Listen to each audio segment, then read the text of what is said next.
Sits in a jail cell. He is back in Idaho, accused of killing young Michael Vaughn. You're pure evil. You have no heart. You have no soul. Wondra is accused of murdering her then 5-year-old son in 2021. Would you think you'll ever get the answer as to why? No, because there is no answer to why. Why would somebody hurt an innocent little boy? What answer could you give? What answer could you possibly give? How scared was he? Did he ask for me? Did he ask for Tyler? Stacey Wondra has been charged with first-degree murder and second-degree kidnapping and destruction of evidence. Michael Monkey Vaughn went missing from his Fruitland neighborhood on July 27, 2021. This is a criminal investigation. Now, more than 4 years later, in newly unsealed court documents, Fruitland police named 4 people they believed are involved in Michael's murder. Those 4 names are ones we've heard before. This is Sarah Wondra. This is Sarah's husband, Stacey Wondra. This is Brandon Shirtliff, Adrian Lucien. As for what these 4 people have in common, they were all staying at the Wondras' home when Michael disappeared in 2021. That's just half a mile from Michael's home where he was last seen. In the PCA, police pointed to video evidence they say showing Shirtliff walking around the neighborhood. They say Shirtliff helped move Michael's body in a duffel bag temporarily to his mom's home in Kuna before standing guard as they buried him in the Wondras' Fruitland backyard. Stacey Wondra told police the 4 hoped to sell Michael for $10,000 each. He says the idea came from Adrian Lucien. Idaho News 6 is now learning Lucien was arrested and released in Indiana in October for a traffic-related misdemeanor. Sarah Wondra is currently serving time in the Idaho State Prison System for unrelated charges. She's eligible for parole in early 2026. Karen, is there any connection between the Vaughn family and the home where police had been searching? No, we've heard this more than once from the family representatives and from the police department that there is no connection between the Vaughn family and the home where this search took place. As you know, from the time Michael went missing, this has been an all-hands-on-deck investigation, and it remains very active and an ongoing investigation. You can't take one of our most precious citizens from us and ever expect us to stop. During the course of this investigation to date, we received credible information that the remains of Michael Vaughn could be found in the backyard at 1102 Red Wing Street in Fruitland. As a result, the Fruitland Police Department obtained a search warrant for the residence along with the front and backyards. That search warrant was served on November 11th. It was a Friday. We served that late in the evening. Upon entry, officers encountered Sarah Wondra, one of the known occupants of the home, and Sarah was subsequently arrested based on probable cause that she had knowledge of Michael's death and failed to report that death to law enforcement. The following day, the Fruitland Police Department, joined by the Idaho State Police, the Idaho Mountain Search and Rescue, the Fruitland Fire Department, and the Fruitland Public Works Department, began a very methodical excavation of the backyard of the Wondras' home. During that excavation process, the Idaho Mountain Search and Rescue, Mountain States detection dogs deployed multiple certified human remains detection dogs on the property, all of them alerting to the presence of human remains. Ground penetrating radar was also used and deployed, detecting anomalies in the backyard. We completed the excavation of the entire backyard and removed over 250 yards of dirt. Prior to backfilling the yard, the dirt was meticulously sifted for any potential human remains. We did not find Michael's remains. Although the remains of Michael Vaughn were not recovered, we strongly believe, based on evidence, that Michael was abducted and is deceased, and that his remains were buried and later moved from the property. As of today, the whereabouts of his remains are unknown. However, the investigation is active, fluid, and ongoing. Once the excavation was complete, we conducted a thorough search of the Wondras' residence. The search was productive, and additional investigative evidence was recovered and is currently being processed.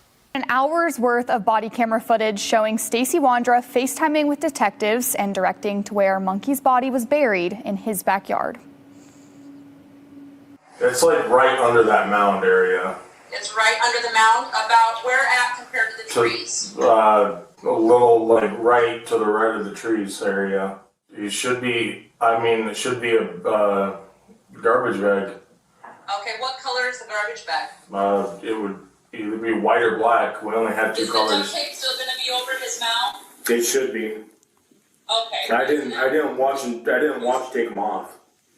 Okay. So you should have everything intact as it was. He claims he watched the burial happen. Okay. How far down is Michael?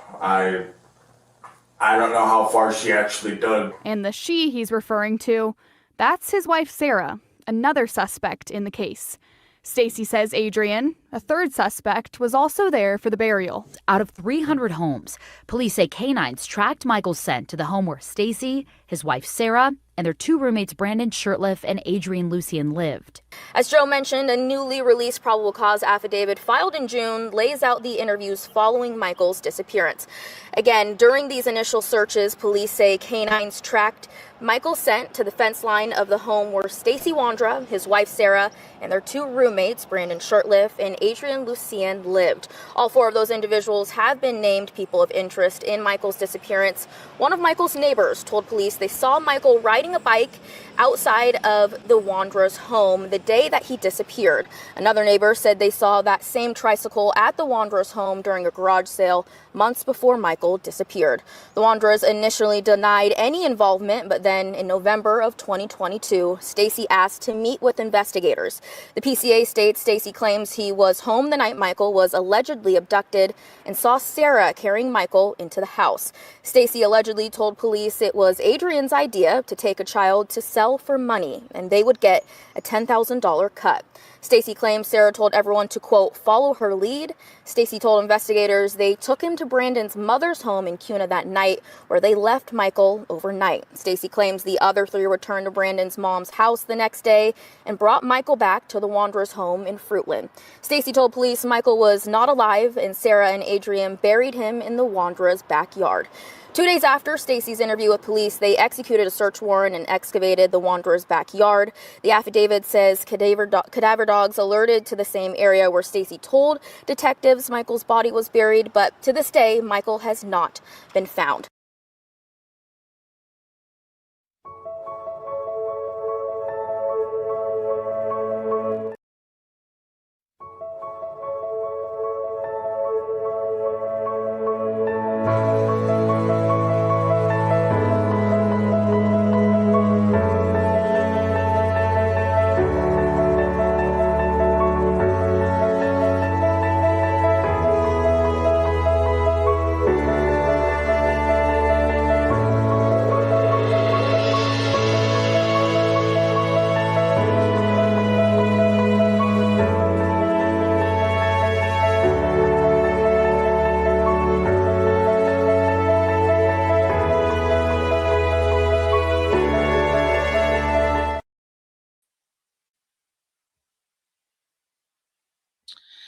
Hello, everybody. So good to see you. Today is March 16th, 2026. Welcome into Missing PNW Crimes Revisited. My name is Samantha. Thank you all so much for coming in and supporting the Vaughn family and Michael Vaughn. We're just going to be going over finish going over the news coverage from the preliminary hearing that we started last week. And I'm going to share a couple of things with you guys before we get into that. Let's see who is here. Thanks again, everybody, for coming. Here are Curlers in Crime. Thank you so much for coming in. The best name on the YouTube streets. I really appreciate you being here. All of my moderators are so wonderful. Number Nonster, thank you so much for coming in. Chuck Anderson's granddaughter is here. Thank you for coming in. Outdoorsy Life, good to see you. Thank you for being a member. I really do appreciate that. Let's see. Kim D is here. Thank you for the support. Ashley Higgins, thank you for coming in. So many new faces, old faces. If you're new here, thank you so much for coming. I really do appreciate you being here. Why are there 2 streams happening? I will let you know. I did pin up at the top that we are doing 2 different streams. One is horizontal, one is vertical. You can pick whatever your favorite is. What this is going to do is send out 2 live streams at the same time, and it's really going to help reach more people, and therefore it is going to bring more awareness to Michael's case. There a lot of things on YouTube are new that have been coming in. A lot of creators have started using the vertical and the horizontal, and the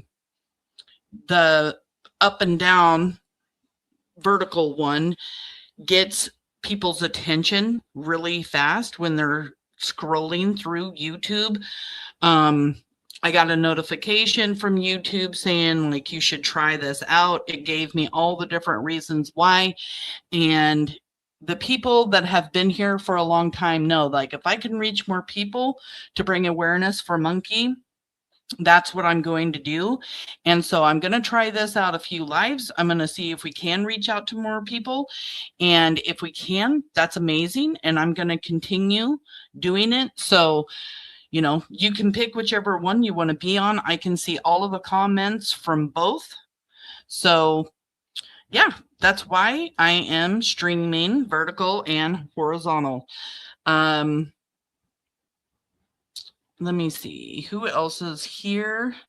Under Your Scars is here. Thank you so much for coming in, hun. Oh, not a drama, Nana. Wait, I always get your name messed up. Not a drama, Nada. It changed her YouTube handle. That's why I thought somebody new was here, but thank you for coming in. I see that. It is nice to see you too. All in the Tanks is here. Thank you for coming. Yankee Kyle is here. Samantha, you have done a fantastic job covering Michael's case. Well, thank you for that. I really do appreciate it. It's all for Monkey. Truth to Light. Hey, Sam and Mods. Great to see everybody. Thank you for coming. Yep, everything here, Monkey, right? Let me see.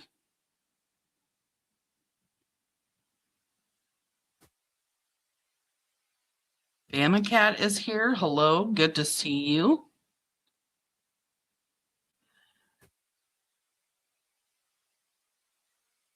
Darlene is here. Avi is here. Thank you so much for coming in. Me and the Avi were on the phone for forever today.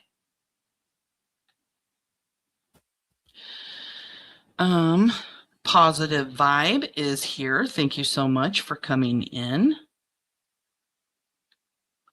I love me some positive vibes. Shannon is also here. Thank you for coming in, hun.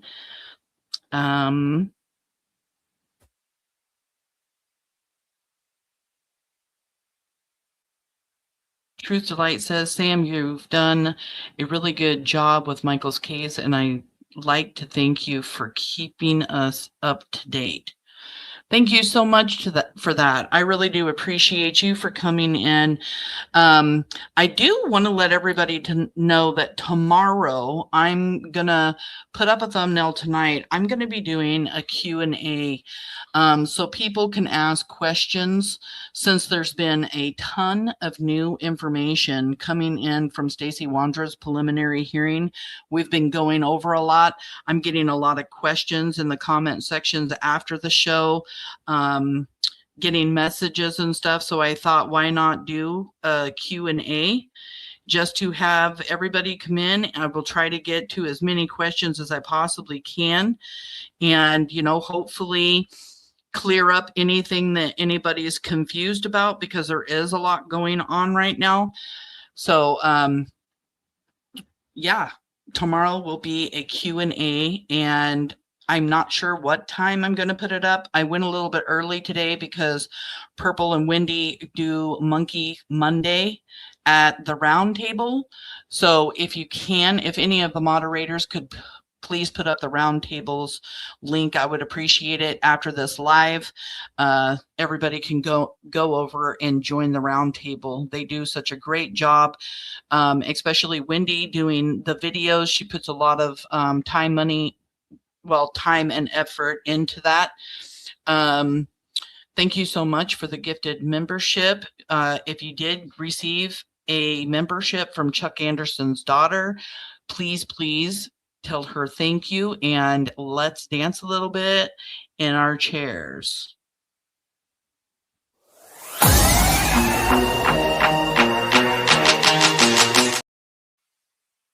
Why isn't it not giving me sound?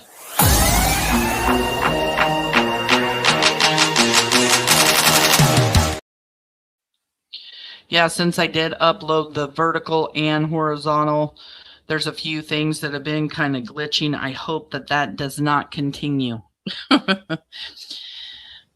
Allie and the Tanks, I believe, is the one who got that membership. Cotton Candy is here. So like I said, we're going to just finish going over the news coverage, and then I want to show you guys something before we start the live. I found out something. It was very disturbing to me.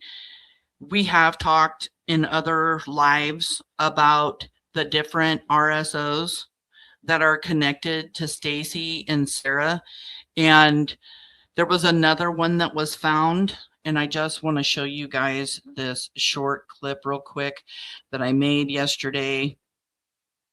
I don't know why I find it so disturbing, but I do, because it's just one more RSO that not only, these RSOs aren't just connected to Sarah and Stacey, they're connected to Adrian and Brandon. We have found over 20 RSOs connected to the four of them. And now that we know that, Stacey is saying that Adrian came up with this idea to sell Michael, I believe it makes the fact that they are connected to so many even more disturbing. Let me play this real quick. Why did Sarah and Stacey Wondra transfer their Cadillac Escalade to a known RSO? Registered RSO Shannon Hyde, lewd conduct of a minor child under 16 years old. Sarah Ann Wondra and Stacey James Wondra listed as owners who transferred the vehicle on 2/5/2022 in Caldwell, Idaho. This is just 3 months after the excavation was done at the Wondra's home. When the document says Stacey James Wondra and Sarah Ann Wondra transferred the vehicle, it means they transferred the ownership of the Cadillac Escalade to another party on 2/5/2022.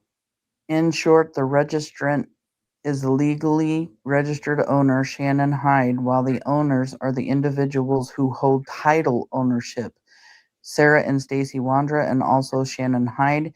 Lien holders are financial institutions with a security interest in the vehicle.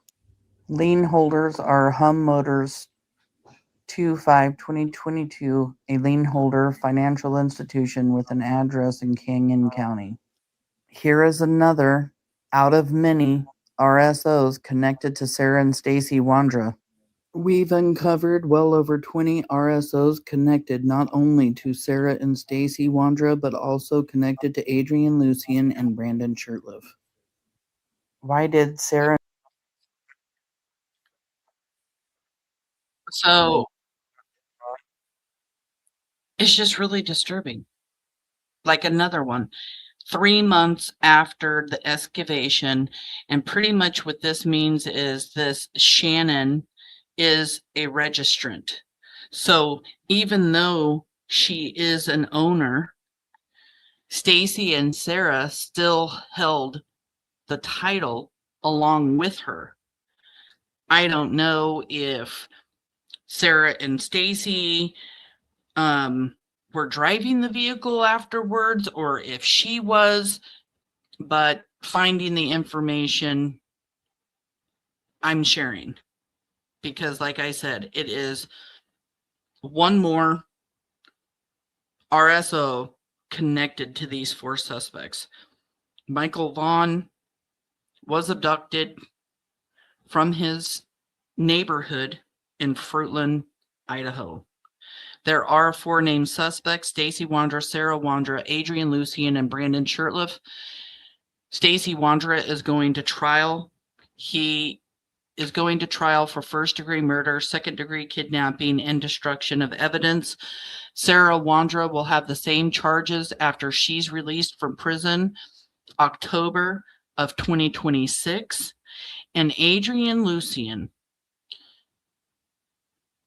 Adrian is somebody we're going to talk about in a minute. I've had a lot of people asking me questions about why I keep talking about Adrian Lucien, saying sacrifice gone wrong or the price went up. So I did a short on that yesterday. Brandon Shirtliff knows exactly where Michael is now.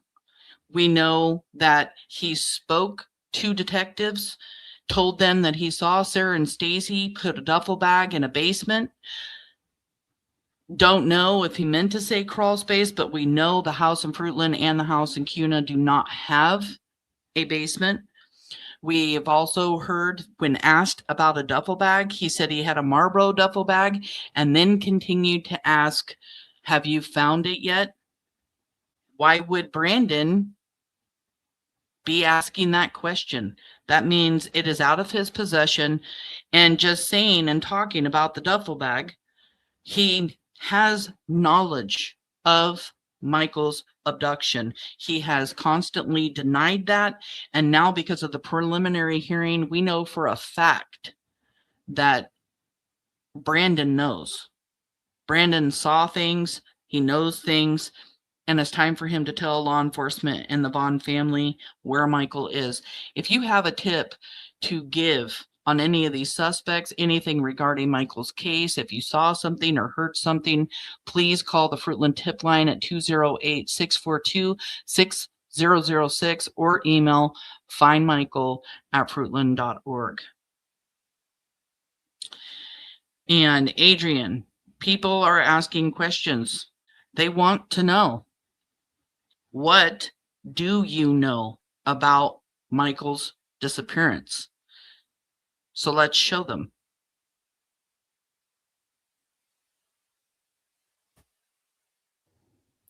Hickey McGuire is Adrian Lucien, and he says, y'all traffic kids. Sacrifice went wrong. This never happened before, but I'm the traitor. How did Adrian Temple Lucien get the mob on him? Well, Adrian, maybe it's because you know who Michael was supposed to be sold to. People tried to kill Adrian so many times, damn.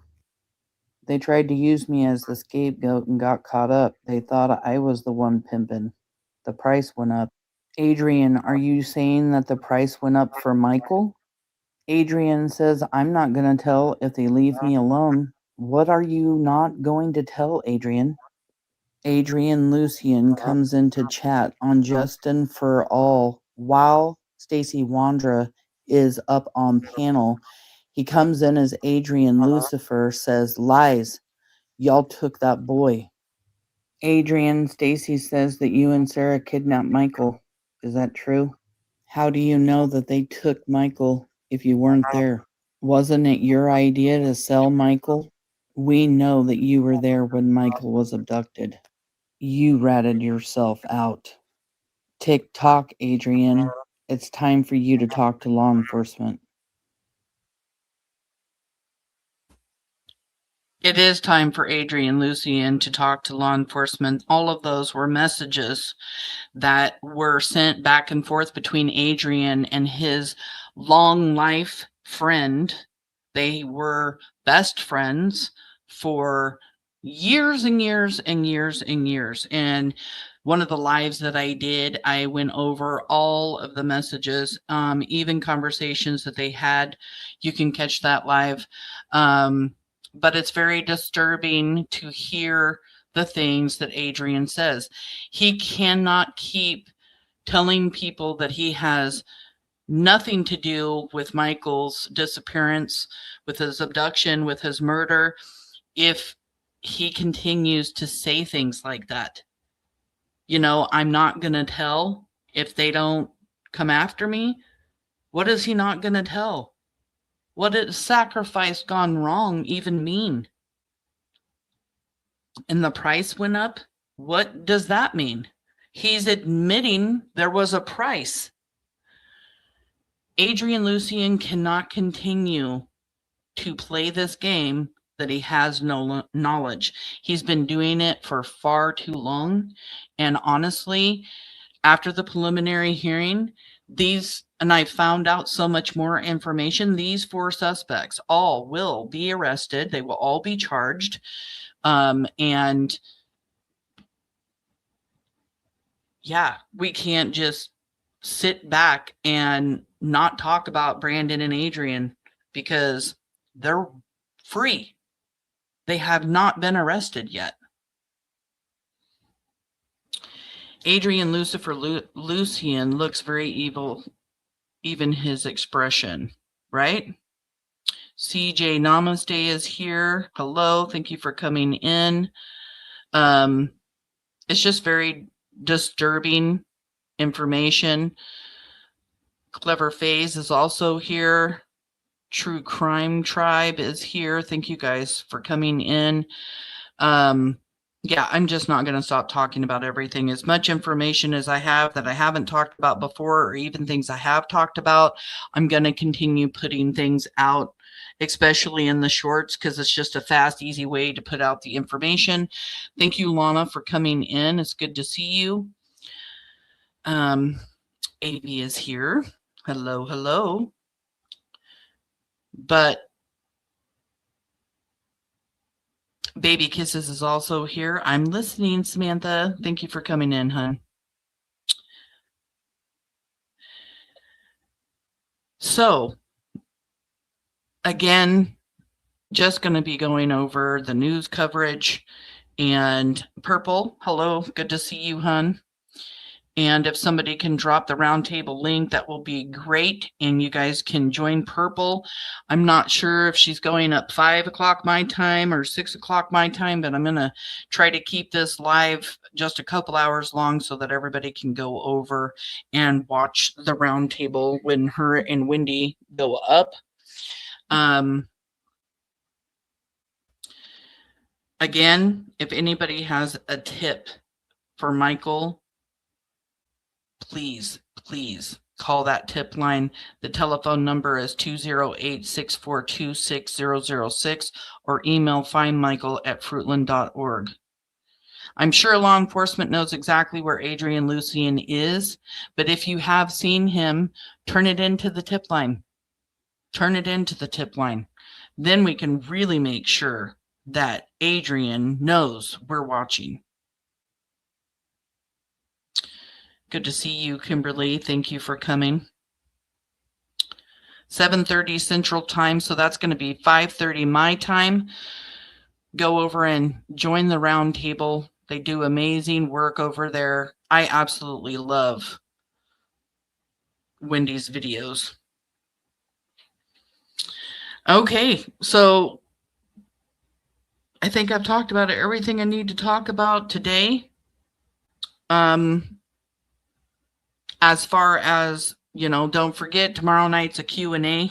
Come over. If you have any questions about the preliminary hearing or any information that you've heard that you want to, you know, make sure that you're understanding it right, come in tomorrow, talk, ask some questions. Yes, and please click that like button, get this out in the algorithm. It really does help spread awareness. In Michael's case, I found where we left off from the last live going over. It's really important to go over news coverage. One, I love it. Sometimes these news reporters find other information that we haven't heard. And most importantly, we're supporting Brandi. We're supporting Brandi and Tyler.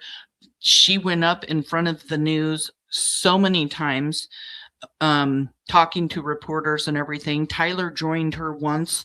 He doesn't really like being in front of the camera, but he did it. And, we need to keep showing support. We really do. Somebody has a super chat here real quick. Let me grab it before I go in. Thanks for all you do, hun. Oh, I really appreciate that. Thank you for coming in. Let's dance a little bit for a super chat.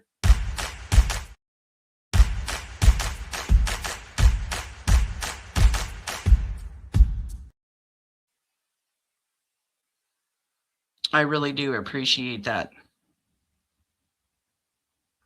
Well, there's Miss Brandi. Hello, my dear.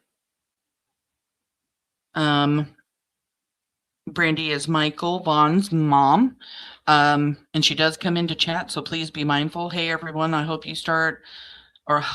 start of the week has gone well. Thank you all for your continued support and awareness for Michael.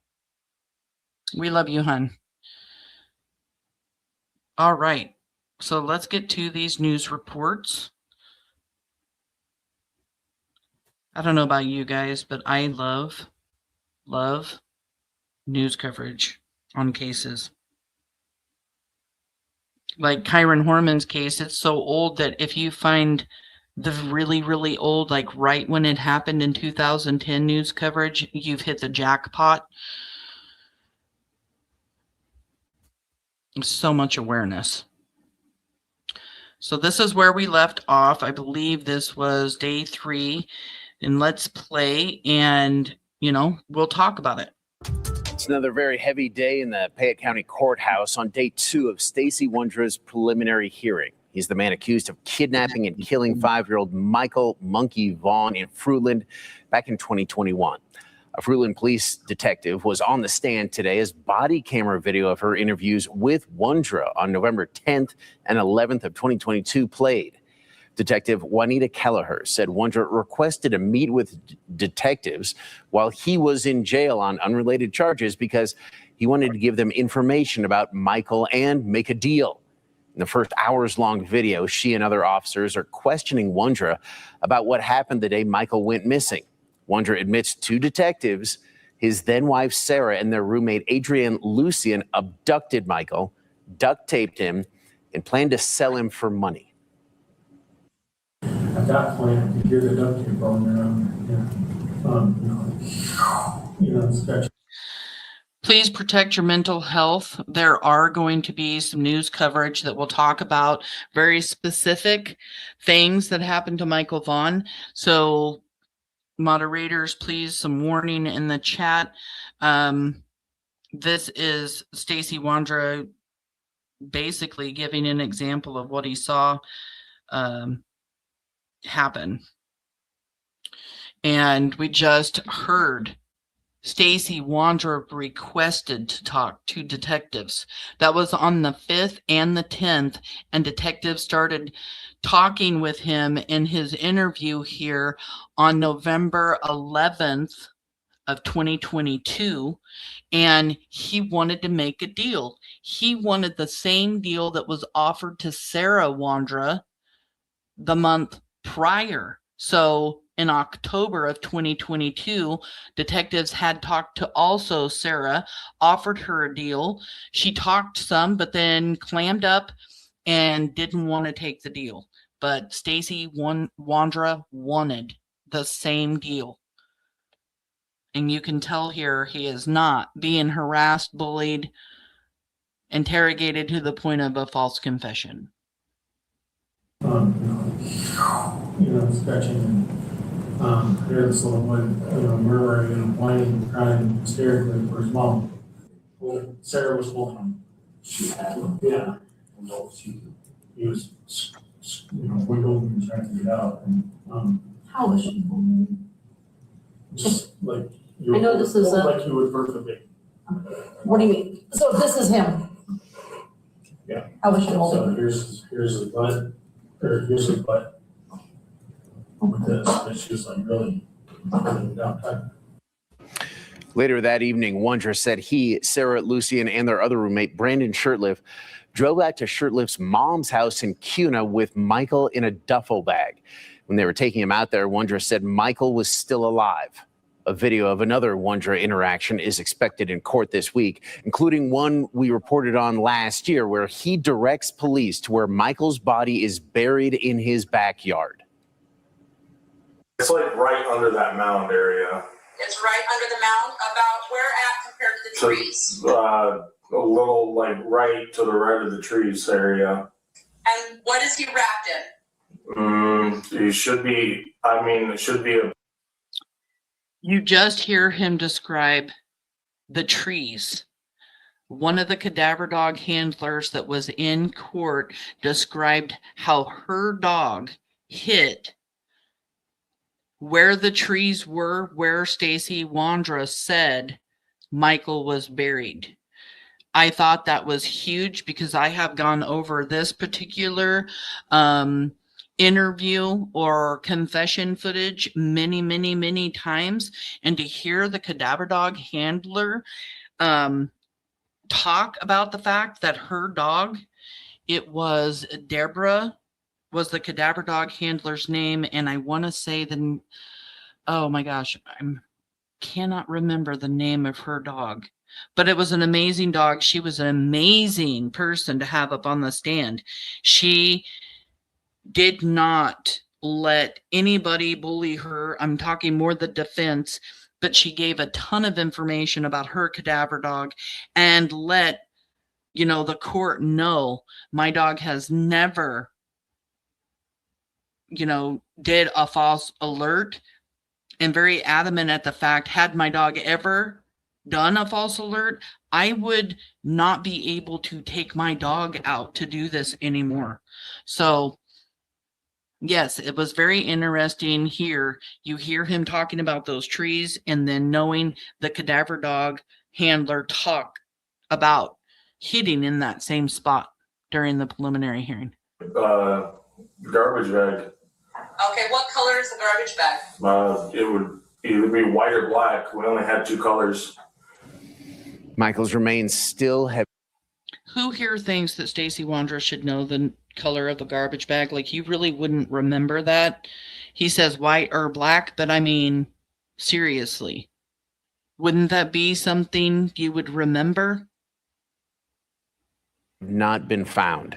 You can watch that full video on our YouTube page. Morgan Romero is in the courtroom and saw Michael's parents, Brandi and Tyler, crying and hugging each other in the front row during all that testimony. They had to leave the room. They came back after lunch.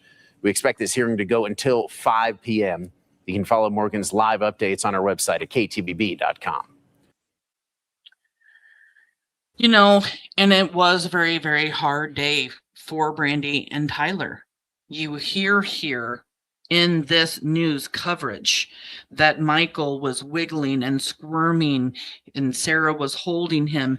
And we talked during one of our last lives about how Stacey Wondra uses this boot to represent Michael, and he wouldn't stop wiggling and squirming. Of course, he's terrified. And, and then proceeds to talk about how he was yelling and screaming and, all those things for his mommy. And that was a question that Brandi Vaughan has been asking herself for a very long time. Did he want his mom? Did he want his dad? And then to hear that, it was just very disturbing. It's confirmation. You want to know, but then you don't want to know. That was a very long 9.5-hour day at the preliminary hearing, listening to the footage, and it was very emotional, not just for Brandi and Tyler and their family and me and my daughter. It was emotional for everybody in court. I don't think that there were very many dry eyes at all during this 9.5 hours. Or when he starts talking, I guess, about what Michael was saying and doing. While Stacey Wondra's preliminary hearing continues to bring gut-wrenching evidence to a Payette County courtroom. Wondra is accused of kidnapping and killing 5-year-old Michael Monkey Vaughn in Fruitland back in 2021. Morgan Romero was there all day today on day 2, and she has the latest. Good evening. Today was a really tough day for the family and friends of Michael Vaughn. A Fruitland police detective took the stand as hours of body camera video were shown in court. In the videos, detectives slowly pull more information out of Wondra about what happened to Michael, and his story changes multiple times. We saw body camera video from Detective Juanita Keller's interviews with Wondra on November 10th and 11th of 2022.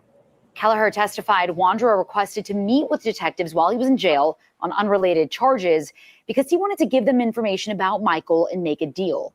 In the first hours-long video, Detective Kelleher and other officers questioned Wondra about what happened the day Michael was kidnapped. Wondra admits his then-wife Sarah and their roommate Adrienne Lucien abducted Michael, duct-taped him, and planned to sell him for money. He says their other roommate, Brandon Shirtliff, was also there. At that point, you hear the duct tape going around, stretching, and hear this little boy, murmuring and whining, crying hysterically for his mom. Well, Sarah was holding him. Yeah. And he was, wiggling and trying to get out. And, How was she holding him? just like I know this is like you would birth a baby. What do you mean? So this is him?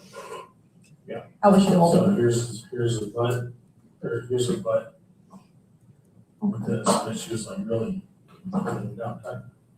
As they listened to this, Michael's parents, Brandi and Tyler, cried and hugged each other in the front row of the courtroom. They then left the room and returned after lunch. Wondra said after his roommates brought Michael back to their house, he, Sarah, Lucien, and Shirtliff drove to Shirtliff's mom's house in Kuna with Michael in a duffel bag. Wondra said Michael was still alive at that time. He eventually admits to law enforcement Sarah accidentally killed Michael by suffocation, picked him up at the Kuna house the next day, and brought him back to bury him in the backyard of their Fruitland home. A video of another Wondra interaction is expected in court this week, including one we reported on last year, where Wondra directs police to where Michael's body is buried in the yard. We will try there. Okay. Do you have any other suggestions for us, Stacey? I mean, like I said, that's where he was buried. Okay. That's the last place I had known. Again, haven't been home for quite a while, and you know what I mean? So the only other place I would say, if he's not in that backyard, is go to Kuna, to Brandon's house, and check in the backyard by the tree area. While we know human remains detection dogs alerted to the Wandra's backyard in Fruitland, Michael's body has still not been found. I will continue to be here at the Payette County Courthouse throughout the rest of the week. Follow along on ktvb.com for live updates. So in that news report, it did go over some stuff that we heard in the last one, but there was some new stuff here.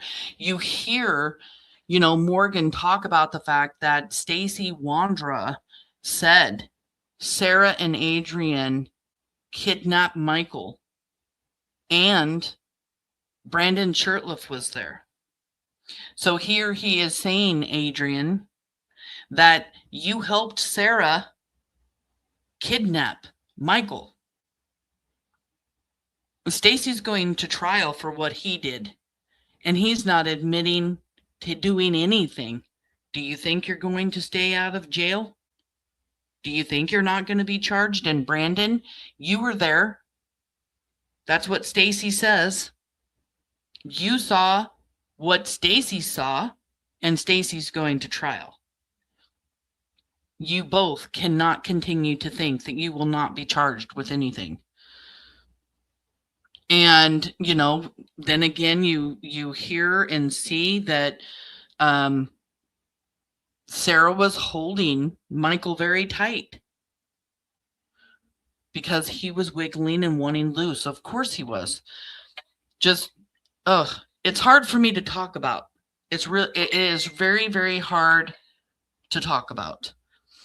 You also hear that Stacey says that Michael was alive when they got to Cuna, but Sarah accidentally suffocated him and went back the next day to get Michael and bring him back to Fruitland when they buried him in the backyard. He's saying they buried him the next day. And then you also hear Morgan talk about the cadaver dogs that alerted in the Wondra's backyard.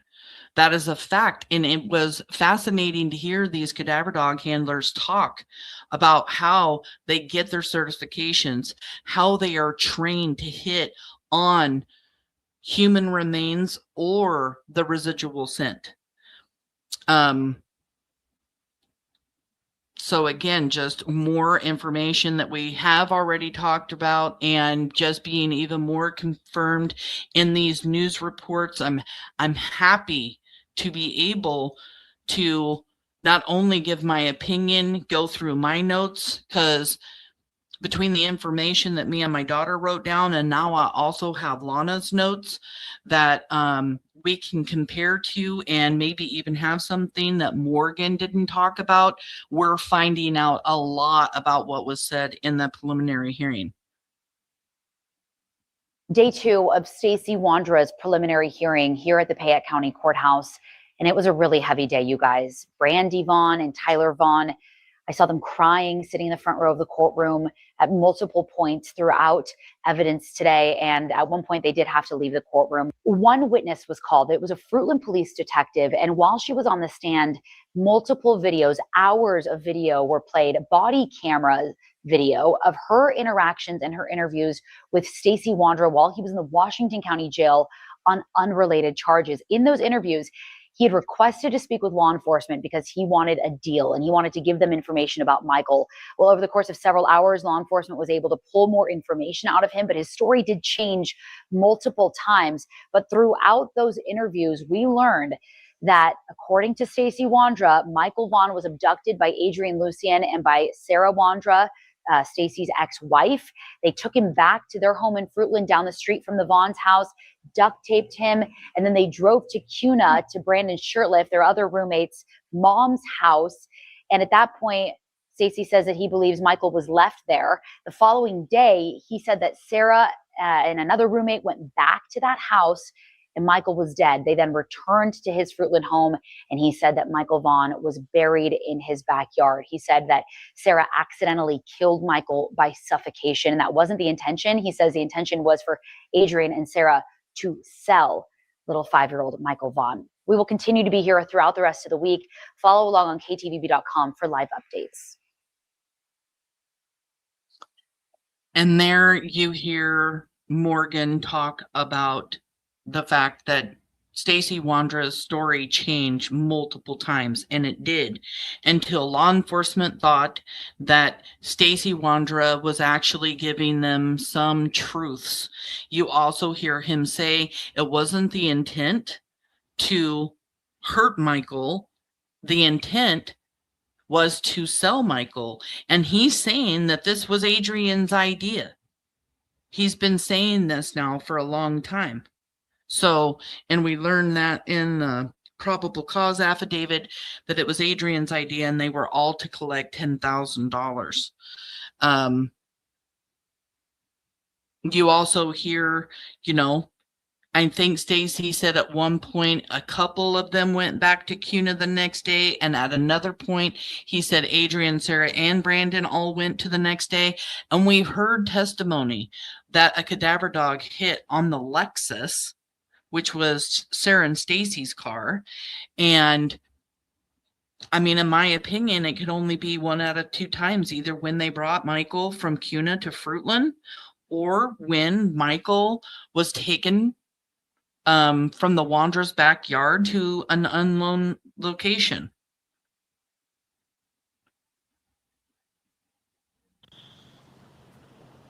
It was a long and emotional day inside the Payette County Courthouse as the preliminary hearing for Stacey Wondra continued. He's a man charged with kidnapping and murdering 5-year-old Michael Vaughn.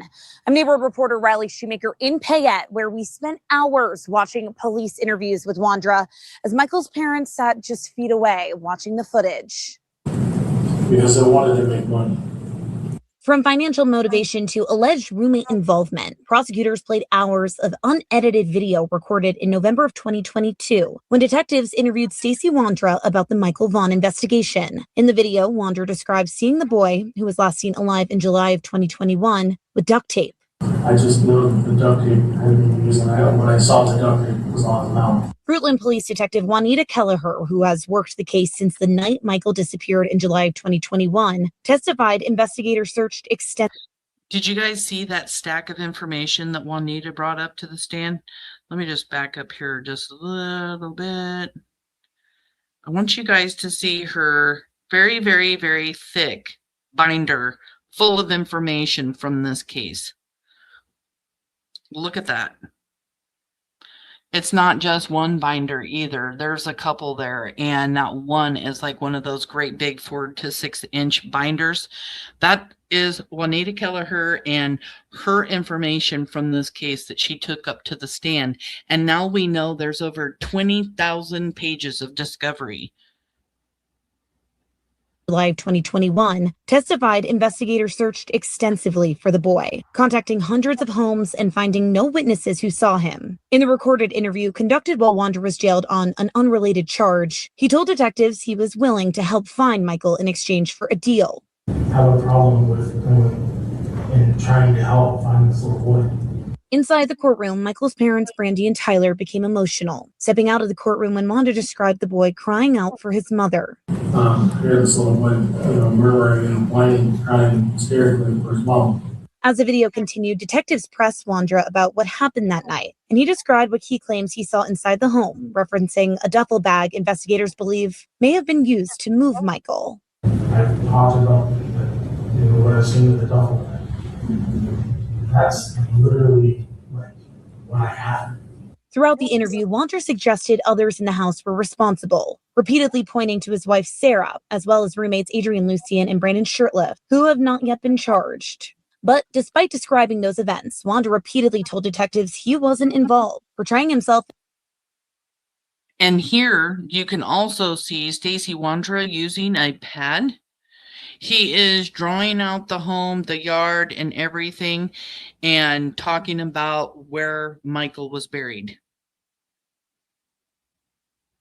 As someone who only overheard conversations and saw pieces of what happened. At another point in the recording, Wondra became physically ill and vomited, briefly stalling the interview as the video continued to play out in front of the court. The next day, Wondra told detectives that he believed that Michael had died from suffocation after being taken to a home in Kuna, and suggested the boy was later buried in a specific area of his own backyard. Those claims mirror details investigators previously outlined in the probable cause affidavit in this case. This preliminary hearing is expected to continue through the rest of the week as prosecutors work to show there is enough evidence to move this case towards trial. Reporting from the Payette County Courthouse, I'm neighborhood reporter Riley Shoemaker, Idaho News 6. I just want to come over here real quick and catch any questions. Thank you guys for supporting the Vaughn family. Share, share, share Michael's beautiful face, Michael's beautiful smile. That's what his mama always says.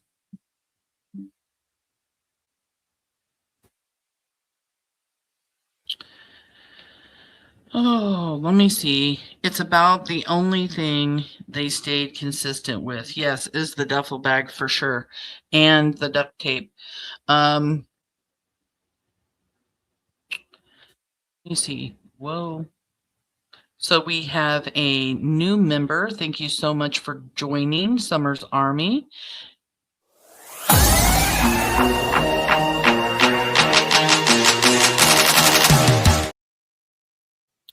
Really, really appreciate you becoming a member. That's awesome. Let me see. Hey, everyone. Thank you for being here and showing the support. I greatly appreciate all of you more than words can say. Justice is coming. Someone is going to say something. I really believe that too. Brandi is saying here that she believes that somebody is going to say something, and I also agree with that.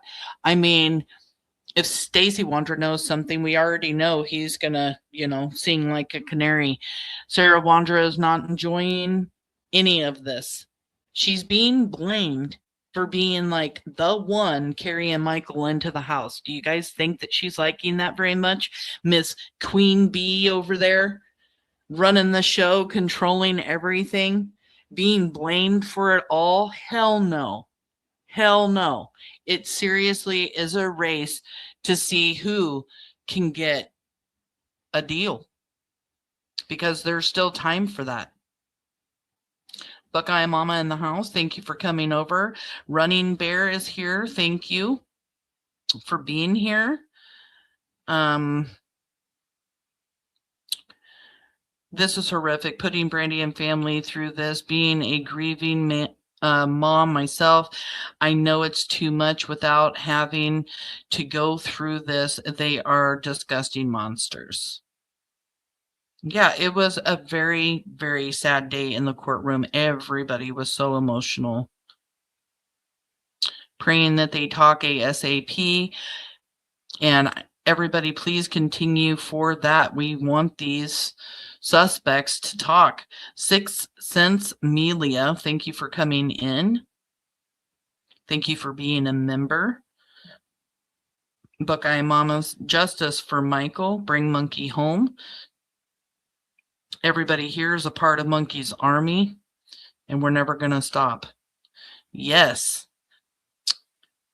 Nice Marie. Over 20,000 pages of discovery, and they barely touched it. Barely. There were 9 witnesses the first day. The second day was 9.5-hour footage. Juanita Kelleher talked about the interview with Stacey Wondra on the third day, and they went over the video with Stacey doing a FaceTime with his mom, and then the judge went and made a decision. The third day went a lot quicker, and Stacey's going to trial with just hardly any information.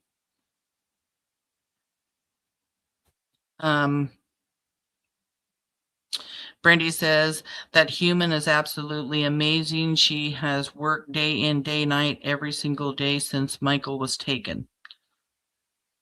I'm not sure. I think she may be talking about Morgan, because I know Brandi loves Morgan. Thank you guys so much for all the support for the Vaughn family. Sarah is very much the boss and needs control. She is very violent, in prison for pointing a pew-pew in a guy's face. Such upstanding citizen, not right. Trish, thank you for being here. Trish says that Brandon should think about this. She's still in jail for other charges, and he can be the one with the best deal if he would do what's right. I agree 100%.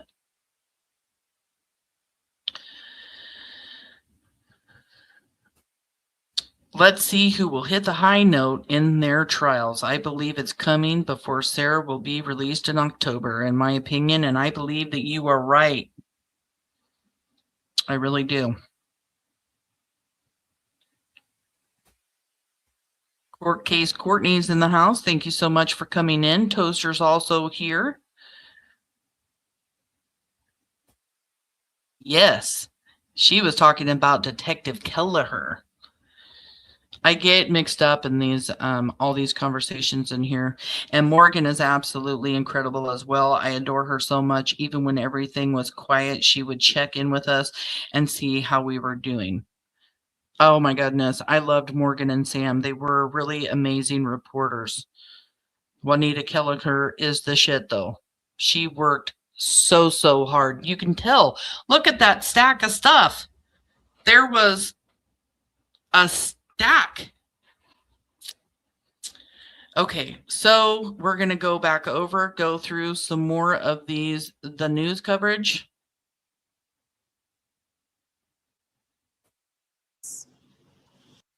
If you're following the case of Michael Monkey Vaughn, the 5-year-old boy who disappeared in Fruitland in 2021, here's what happened today in court as Stacey Wondra, the man charged with kidnapping and murdering him, faces a preliminary hearing.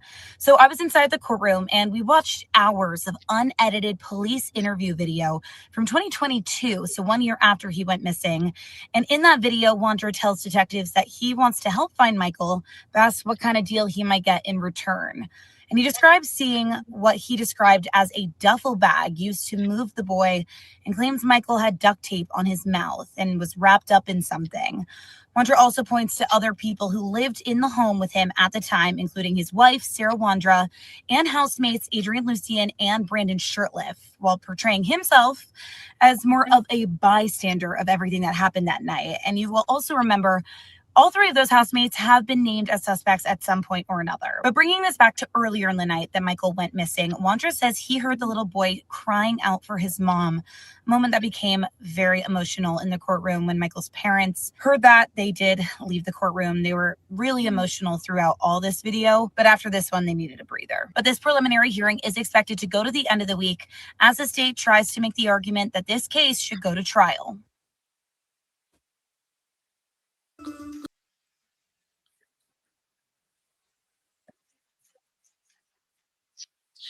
And the thing is it didn't even go the entire week. We were supposed to be there till Friday, but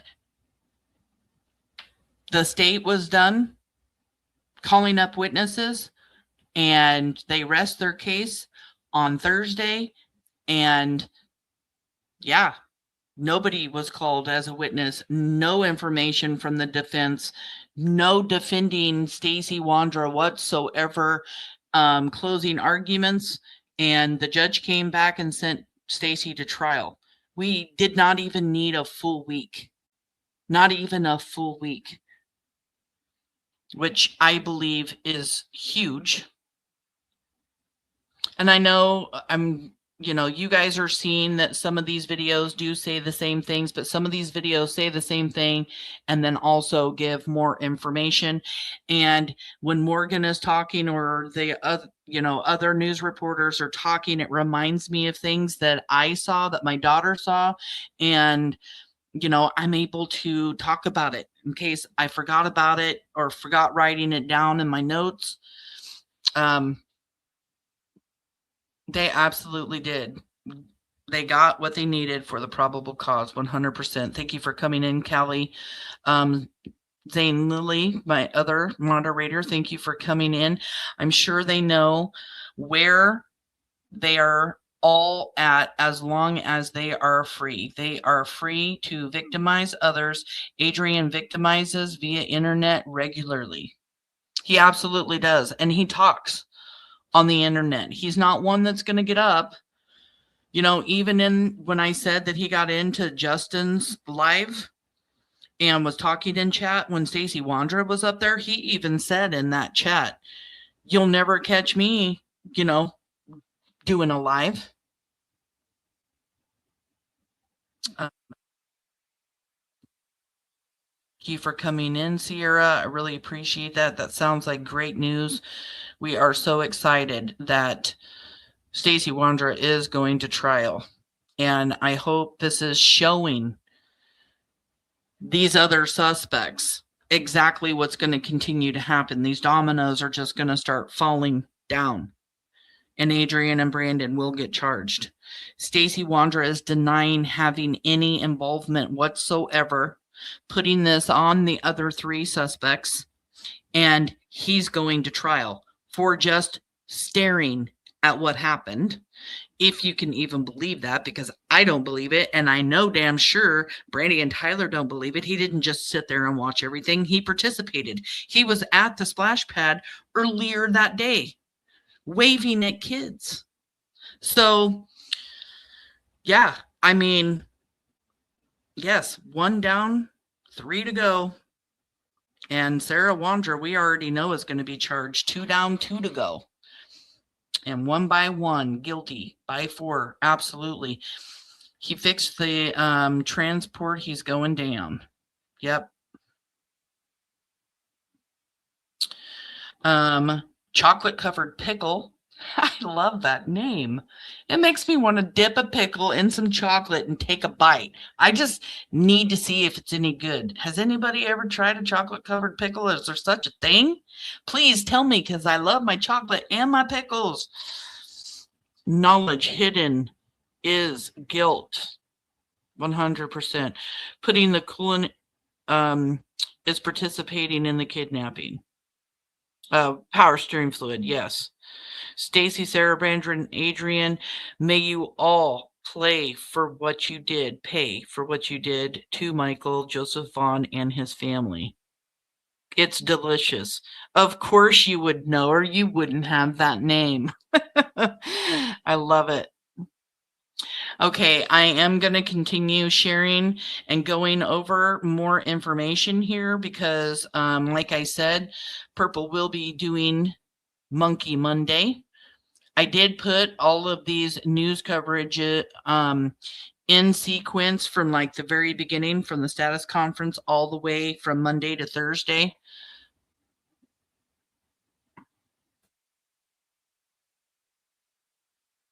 All right, let's listen to another one. Nearly 5 years after 5-year-old Michael Vaughn vanished from his front yard, the man accused of killing him faced a judge again today. Stacey Wondra returned to a Payette County courtroom for the third and final day of his preliminary hearing today. The judge just returned to the courtroom and decided to send the case to district court. He says prosecutors presented sufficient probable cause. The prosecution wrapped up its evidence this afternoon and presented closing arguments. The defense made their case, saying the prosecution is guessing what happened to Michael and that they didn't prove probable cause to send the case to district court. Take a listen. They took every effort imaginable to try to hide from this crime, and they were very good at it, frankly, but not perfect. It surpasses reason to think that a little boy was kidnapped and died and buried, and they didn't find anything. But at the end of the day, what Detective Kelleher thinks, what the state thinks, it doesn't matter. It's what they can prove.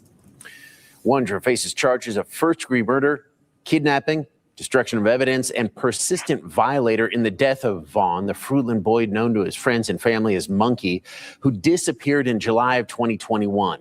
The prosecution amended their complaint this afternoon, removing premeditation from the murder charge. And this morning, a video call between Wondra and his mom was shown while a Fruitland police detective was on the stand. In that call, Wondra is crying and telling his mom he's sorry, saying he wouldn't have gotten involved in any of this if not for his then wife, Sarah.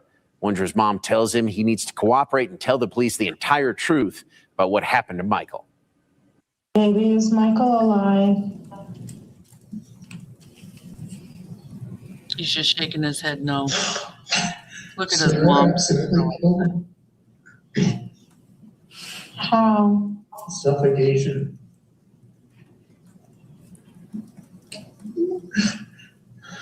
They buried him in the duffel bag.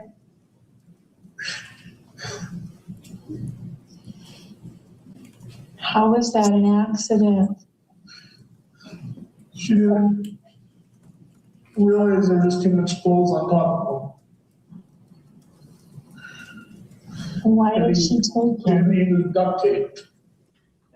Now, during interviews with detectives shown yesterday in court, Wondra points the finger at Sarah and his roommates, Adrian Lucien and Brandon Shirtliff, claiming they kidnapped Michael to sell him, accidentally suffocated him in the duffel bag, and then buried his body in their backyard. Wondra is actually the only one facing charges currently, though, for the kidnapping and murder of Michael Vaughn. Our Morgan Romero will have more from inside the courtroom today, coming up on the news at 6. But again, we have just heard the judge ruling that this case will move forward. It will move now to district court. Will move to district court, where Stacey Wondra has to either plead guilty, not guilty, Or maybe if he knows where Michael is right now, tell law enforcement what he knows and make a plea deal. You hear that charges, that first-degree murder with premeditation was removed, turned into a felony murder, which is still first-degree murder, but with the premeditation removed. It was kind of, confusing to me because I believe it was premeditated that they planned this, but, they aren't using the premeditation with Stacey. I think that's because he denied doing anything. You hear him talking to his mom, telling his mom that Michael had passed away. She wanted to know how.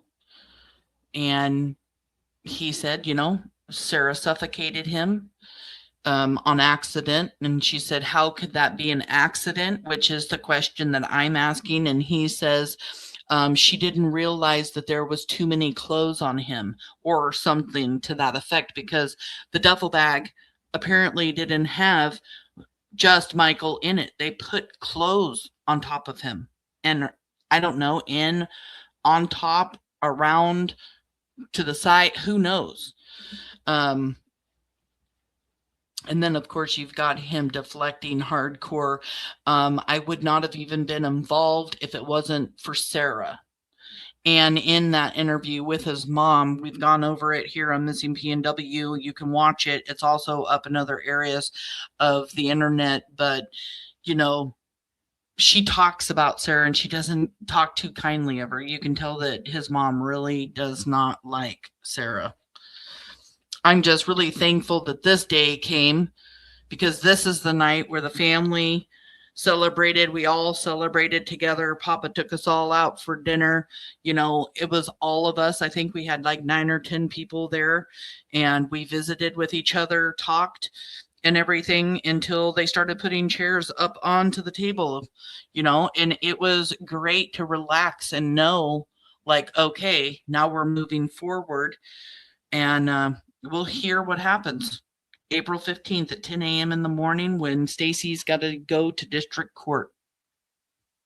Think about closing statements today from the prosecution and from the defense. The prosecution stand by everything he stated and what he said.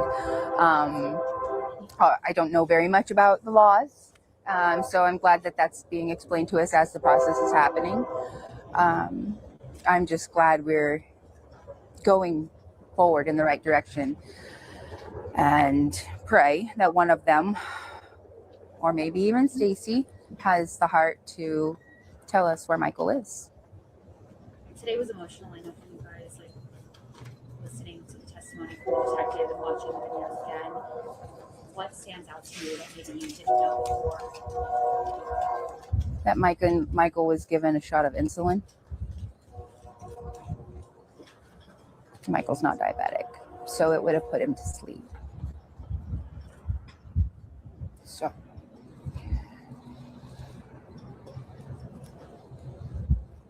he didn't have to suffer. And that to me is premeditation. Even Brandi says, premeditation, and it was absolutely horrifying to find out that Stacey Wondra had told inmates that he was in prison with that they gave Michael insulin. And here you have Brandi, she's distraught, she's upset, but at the same time, loving Michael so much, was thankful that it just put him to sleep. And again, these are the words of Stacey Wondra. Did it happen? Hell if we know. He's a habitual liar.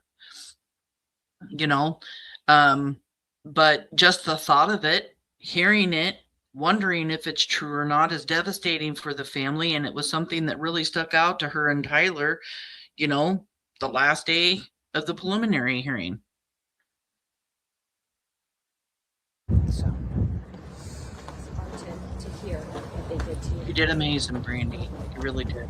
It was hard to hear that he was screaming for me. It was hard to hear that that woman told my baby that I didn't love him anymore. There's special places for people like that. And I believe that's where they're going to go. Justice will be served. What were your feelings So friggin' watching strong. Stacey have a conversation with his mother and seeking out, comfort?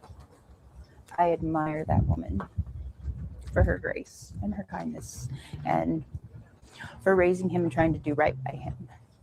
My heart breaks for her because I know how my mom hurt. Heart hurts so much. I can't imagine what she's feeling right now. But I respect her and admire her for telling him that he needed to do the right thing.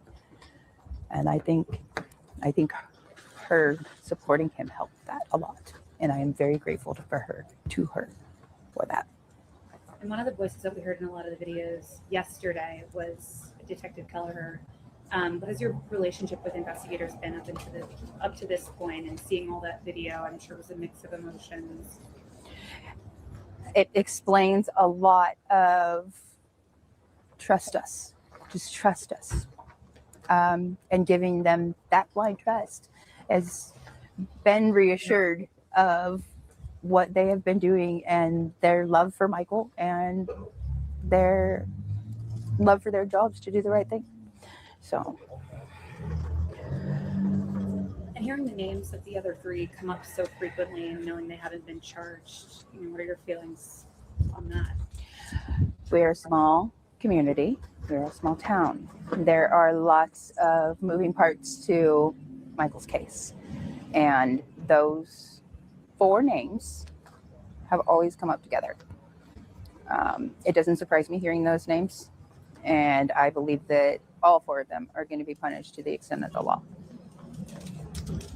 Hopefully one of them will grow a slight bit of consciousness and tell us where Michael is. That's all we want is Michael home. They've done their wrong. Now it's time to pay for it. They've done their damage. Give us back Michael, Joe. Give us back Monkey. That's all we've asked for is from day one. And they sat all this time. I have no empathy for any of them. They deserve what's coming to them. Do you plan to come to future court proceedings? Every single one I can possibly make, health permitting. And Brandi, you, as we talked about yesterday, have had just both of you guys such grace and restraint through this process. I mean, how do you do it? Each other. And we got an amazing community. Our family is rock solid. The foundation of our family is what keeps us going. And that I made a promise to Monkey that I was never going to stop till I find him. It looks different now than when we started. But I still had that promise to keep. So, yeah. Thank you. Do you guys feel closer to that? To something? Yes. And you had Kira or Pidge. Pidge, yeah. When it comes to your other children, Michael's siblings, how are they doing? They're all dealing it with their own ways. I was very proud of Pidge wanting to be here. And, she's a part of this as much as well. And she's a young adult now. So Mama can't tell her no anymore. But I did, continuously make sure before the day, how are you feeling about this? How is your mental health? Are you sure that you want to do this? Because there's a lot of emotions. And of course, with all of the kids, we've tried to be completely honest and open with everything in the case. Age appropriate, of course, as it has been almost 5 years. And Buggy, Monkey's baby sister, she turned 2. Not even quite a month after Monkey was abducted. And she's still she still asks if he's not alive anymore. And we have to go through that. So, yeah, it's really hard. They're doing well. And anytime they have a question, I'll answer it as best as I can. Thank you.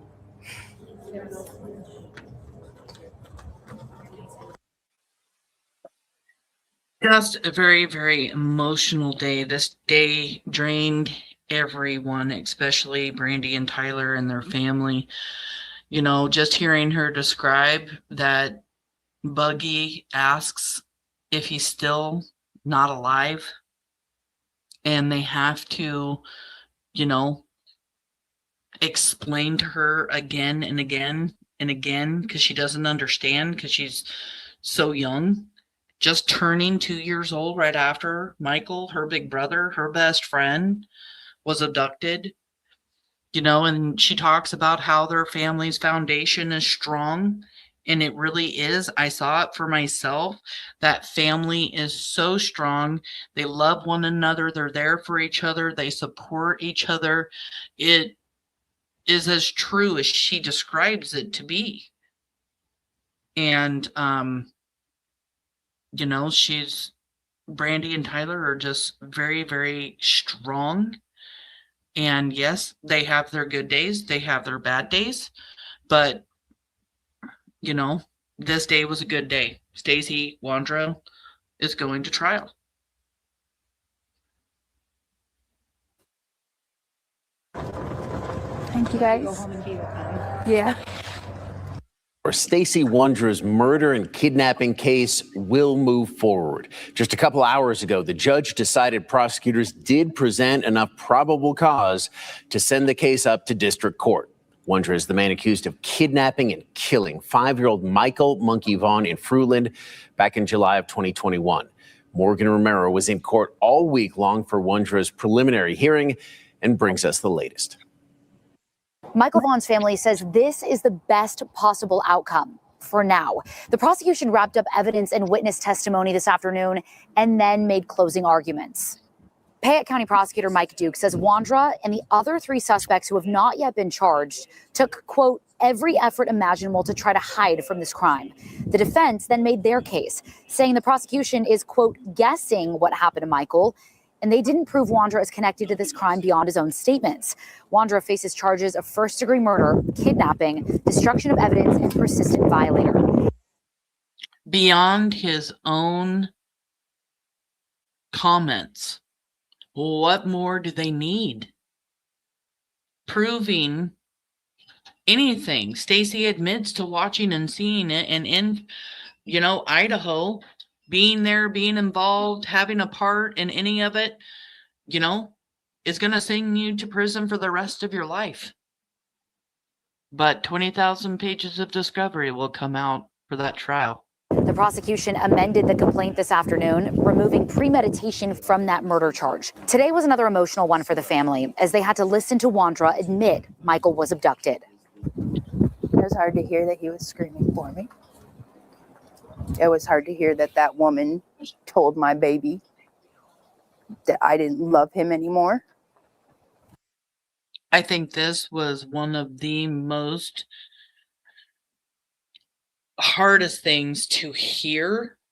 I mean, for Brandi, for Tyler, and just to think about Michael hearing that, I don't think that Michael would ever believe that. He knew how much his parents loved him, but what a monster. How dare Sarah Wondra tell Michael his mama doesn't love him anymore? I mean, we already know that Sarah and Brandon drove by the Vaughan's house the night he was abducted for what? Like a TV drama show to get in on the action, see what's going on. For her to tell Michael that just shows how evil Sarah Wondra really is. Violent, criminal, and evil. There's special places for people like that. And I believe that's where they're going to go. Justice will be served. I made a promise to Monkey. that I was never going to stop till I find him. It looks different now than when we started. But I still had that promise to keep. This morning, a video call between Wondra and his mom from 2022 was shown while a Fruitland police detective was on the stand. In the call, Wondra is crying and his mom tells him he needs to cooperate with police. He admits Michael is not alive and that his then wife Sarah accidentally suffocated him when she duct taped him and put him in a duffel bag with clothes on top. Wondra points the finger at Sarah and his roommates Adrian Lucien and Brandon Shirtliff, claiming they initially kidnapped Michael to sell him, accidentally killed him, and buried his body in their backyard. Again, Wondra is the only one facing kidnapping and murder charges in the disappearance and death of Monkey. He is scheduled to appear in district court on April 15th at 10 a.m. We will, of course, continue to follow this case for you. Back to you. Morgan posted live updates from the courtroom all today, all week, actually, and you can read those right now on our website at ktvb.com. And I have gone over a lot of those notes from Morgan. She did like a play-by-play. She, had certain times of the day when people were coming up, giving testimony and everything else. And to compare what she was saying, comparing that to what I have, it was just a lot of information being able to come out on the hearing. Oh my God, Sarah Wondra just, ugh. She pisses me off. Baby, is Michael alive?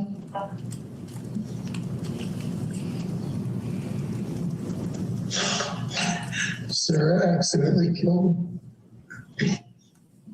Suffocation. They buried him in the duffel bag. And I was completely out of the loop with everything.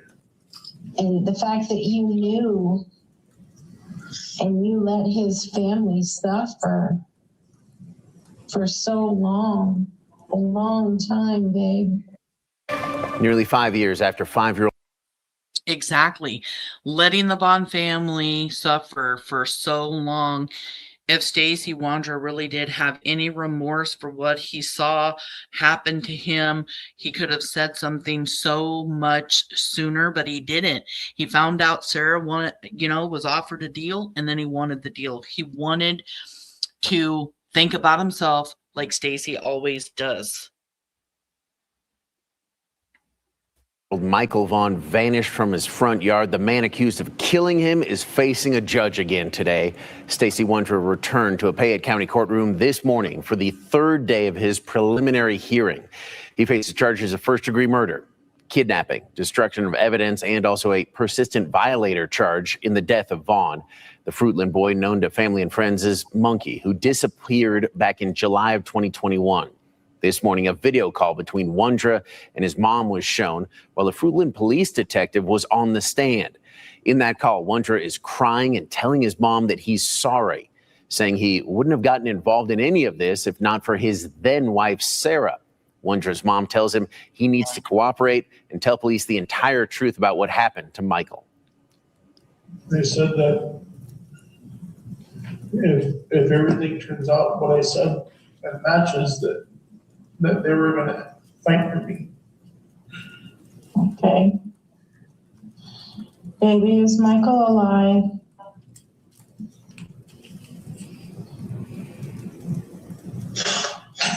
Sarah accidentally killed him. How? Suffocation.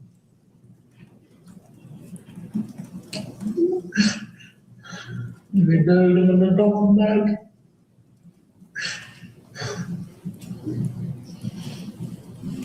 How was that an accident? She didn't realize there was too much clothes on top of them. Why did she take him? He was duct taped. During interviews with detectives shown yesterday in court, Wondra points the finger at Sarah and one of their roommates, Adrian Lucien, claiming they kidnapped Michael to sell him, accidentally suffocated him, and buried his body in their backyard. The defense is currently cross-examining the detective about whether any evidence outright connects Wondra to the crime. Prosecutors are using this preliminary hearing to try to convince the judge that there's evidence strong enough to send this case to district court. Morgan Romero in court again today. Follow along with her live updates right now on KTVB.com.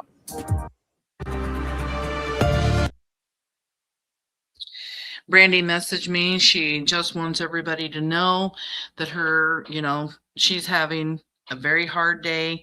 And she loves everybody. She just wants to thank everybody. And yeah, it's just one of those days for Mama Bear. Her anxiety's up and she's just not feeling it. So she's thanking everybody for coming in and supporting Monkey and supporting the Vaughn family. So difficult, on these difficult days to know that she's hurting because we all want to hurt with her. This isn't easy. There's a lot of stuff coming out, and it's hard to deal with. And then here we are going through news, and she's reliving it all over again, having to be here. And I don't expect her to be here or be able to continue to watch it, especially on days that are hard. So we love you, Brandi. Get some rest. We're here for you always, whenever you need us. You don't ever have to worry about not coming into chat.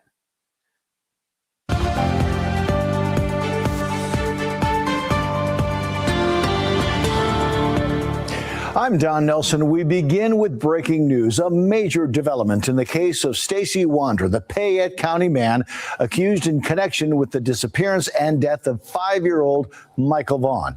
After 3 days of testimony, including hours of video evidence, witness accounts, and arguments from both sides, the judge has ruled there is probable cause for Wondra to stand trial on all 3 counts.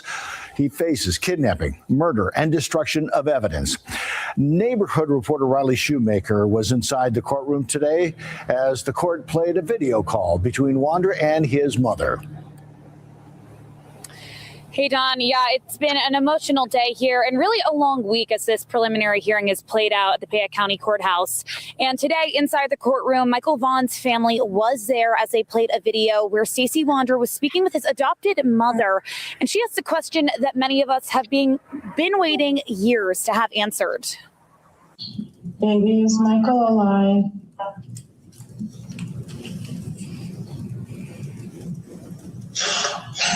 Sarah accidentally killed him. Suffocation.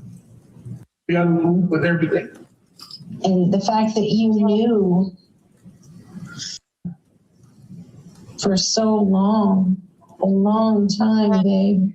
In the call, Wondra claims his wife, Sarah, and one of his housemates were responsible, saying Michael was taken as a part of a plan to make money. The video was part of hours of testimony, including from a Fruitland police detective who walked the court through the investigation. But during closing arguments, the defense said the state's case is built on speculation. This is not guessing court. This is not hopeful court. This is not, we have a pretty good idea court. Prosecutors argued Wondra's that guessing court, everything that he just said. I really liked it when the judge came back and said, I don't make my decisions off guesses. Basically coming right back at the defense like, there was probable cause. There is evidence here to move forward. He is going to go to trial, and I'm not basing my decisions off of guesses. own statements and his actions after Michael was taken show he played a role in the crime. His actions are consistent with being in the same joint enterprise as the people who are committing the other primaries, committing the actual kidnapping. Judge Brian Lee ultimately agreed there was enough evidence for the case to move forward. After the ruling, Michael's mother, Brandi Vaughan, spoke outside the courthouse. They've done their wrong.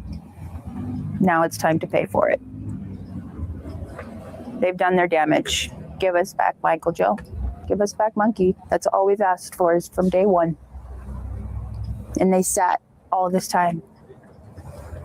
I have no empathy for any of them. They deserve what's coming to them.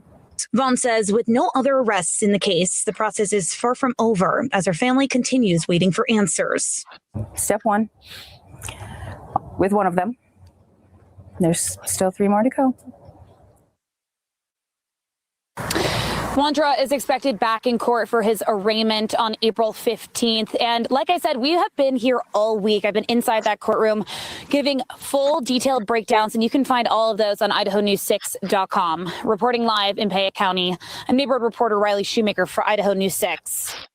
And this is going to be, just for the record, this is Exhibit 14, which has previously been admitted.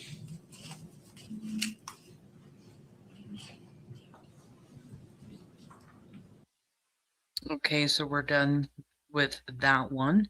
That is raw video of basically, I believe it was some of the footage and maybe even closing arguments. I want to see something real quick. Give me just a moment. Miss Brandi sent me something. Okay,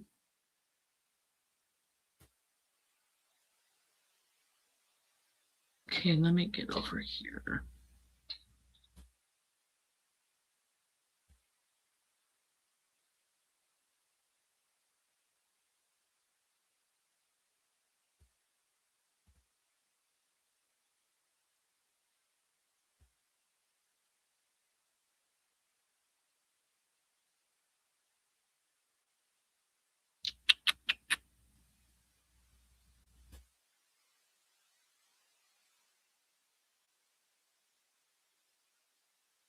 There they are. Hold on just a second. I want to download these.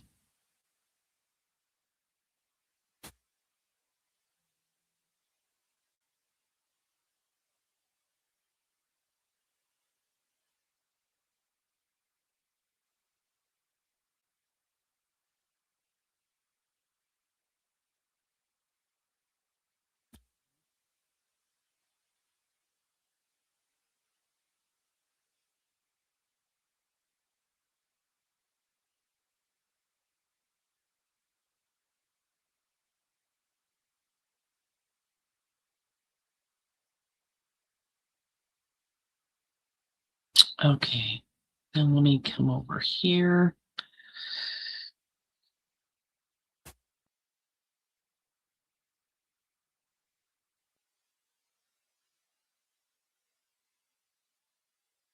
Brandi just sent me this picture. She said it was from the Comic Con yesterday. So this is what they were doing with her time. And I know she hasn't been on social media too much, so it's so amazing to see them having a good time. Look a little buggy. She always brings a smile to my face, and Brandi knows it. She's always sharing stuff with me.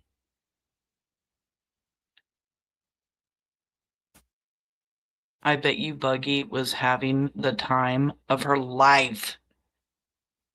Of her life.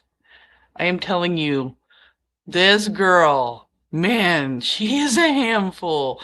Miss Buggy, her high-pitched voice, just so energetic, so much like Michael. Thank you, Mama, for sharing these with me. Oh my goodness. Love it. Is so sweet, isn't she? She is adorable. She's such a sweetie. She misses her brother so much. And a heart of gold. Her auntie would know.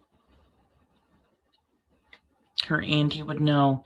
We've only got one more set of clips to go through. I'm just going to go through. Thank you so much for all you do. I appreciate you so much. Thank you, Sarah. I really appreciate that. Everybody sending loves to Brandi, because we know she's having a bad day, and it's okay to have a bad day.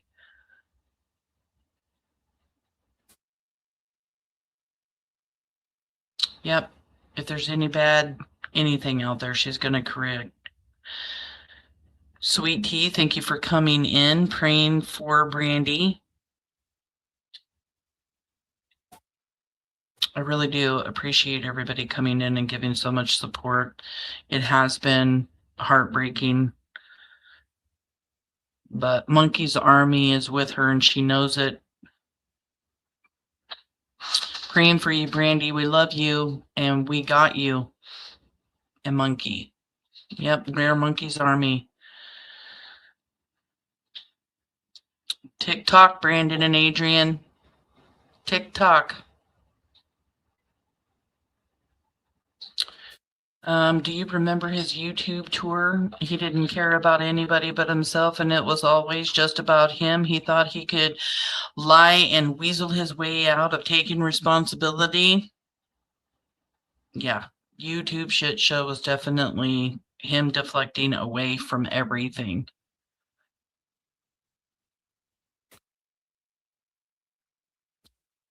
Does not like people who hurt.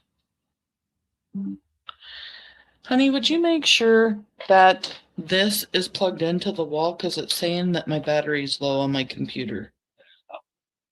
It is not plugged in. We don't want that, guys. If I disappear, my computer hasn't been plugged in this entire time. That's okay. We've got just a few more to go over. Let's see. God does not like people who hurt the innocents. Sarah's repent and tell the Vaughans where Michael is. That is young only hope. Stacey let them suffer and was on these panels lying and thinking he was going to get paid for all of it. All four are going to get everything they deserve. 100%, Trish. There's a special place in hell for her and all of them. All right, let me get down here.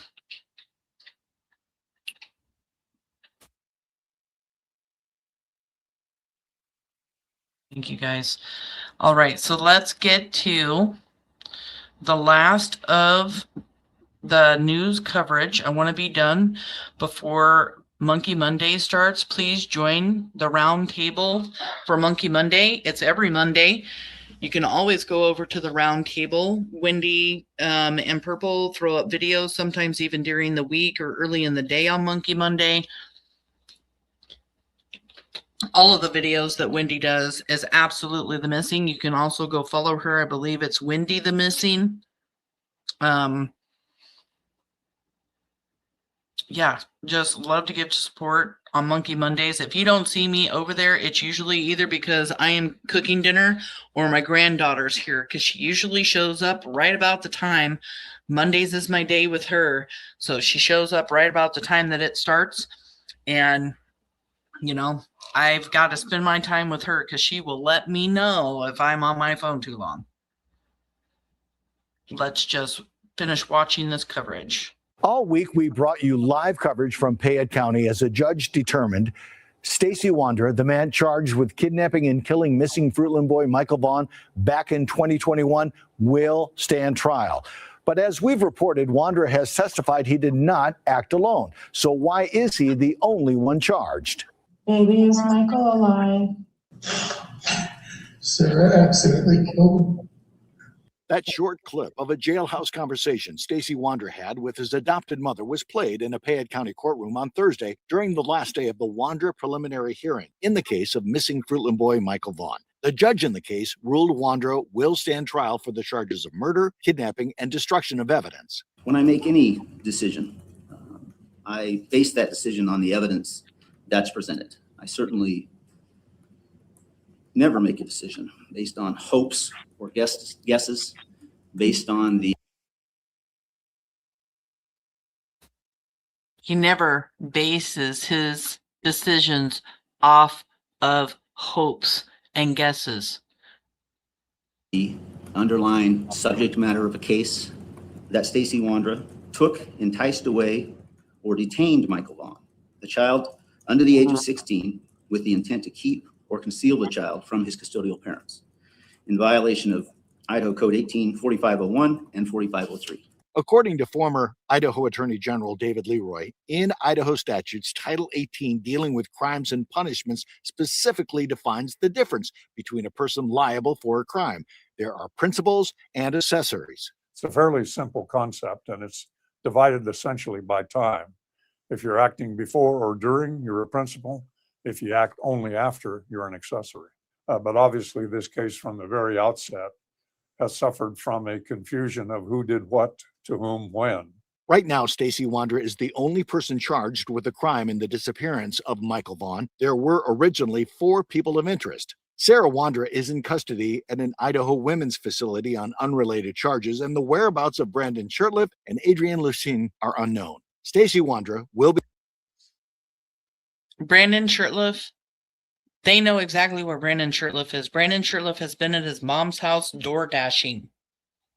So that was kind of incorrect here. And I know they know where Adrienne is too. So be arraigned in district court on April 15th. Idaho News 6 will be there to bring you the latest. For Idaho News 6, I'm senior reporter Don Nelson outside the Payette County Courthouse and Jail, where Stacey Wondra sits in a jail cell. He is back.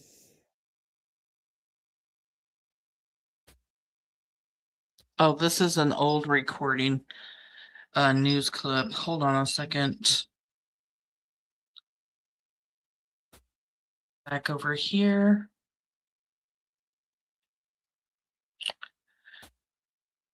Because justice is coming, thank you for covering this truthfully. Thank you so much, Country Cuz, for coming in. We got a dance for the super chat.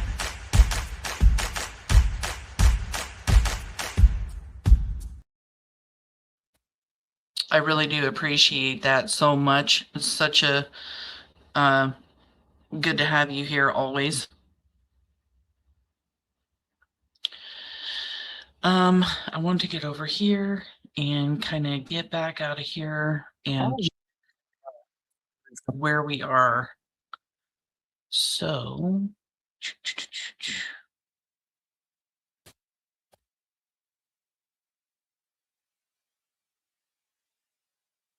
okay, so then there's the last day of the preliminary hearing.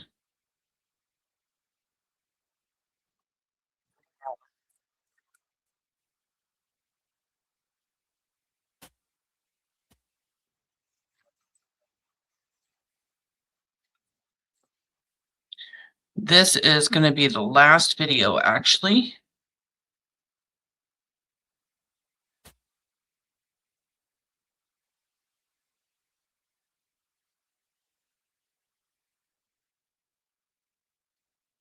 Okay, sorry, I had to get to that and back out and back in.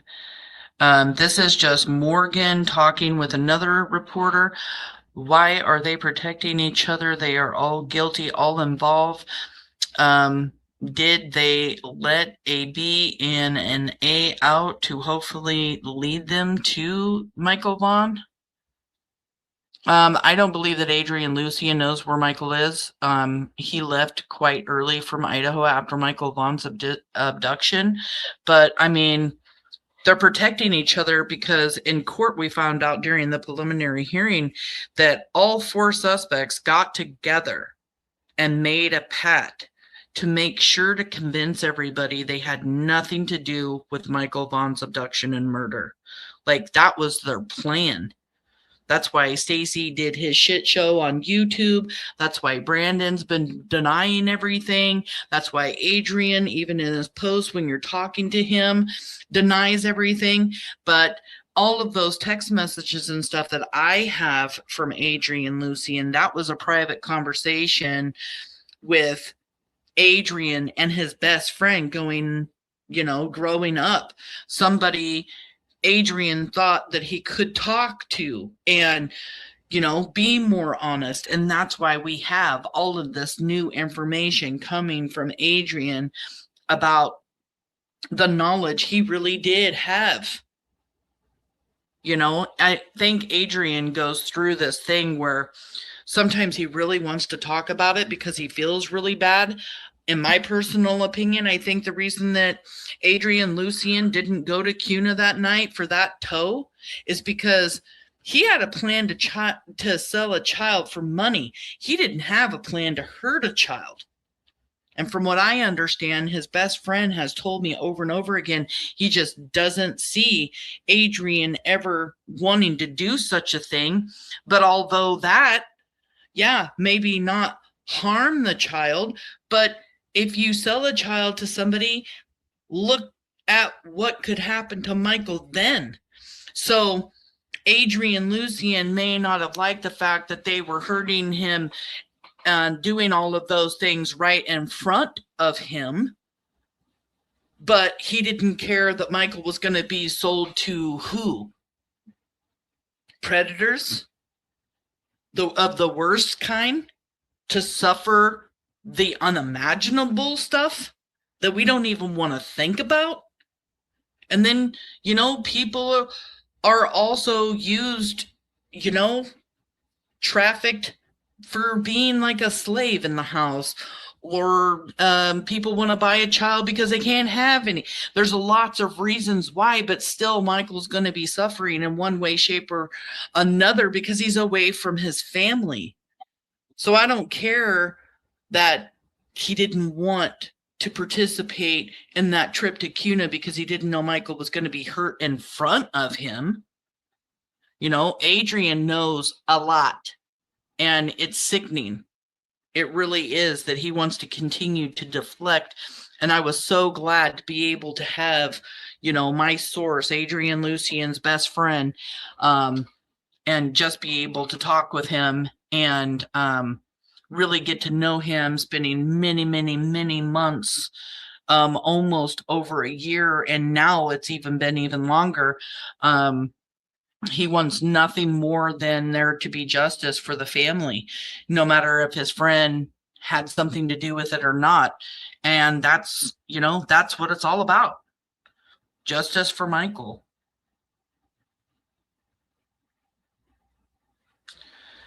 This is the last one we're going to go over. And this is a news reporter actually interviewing Morgan from KTVB.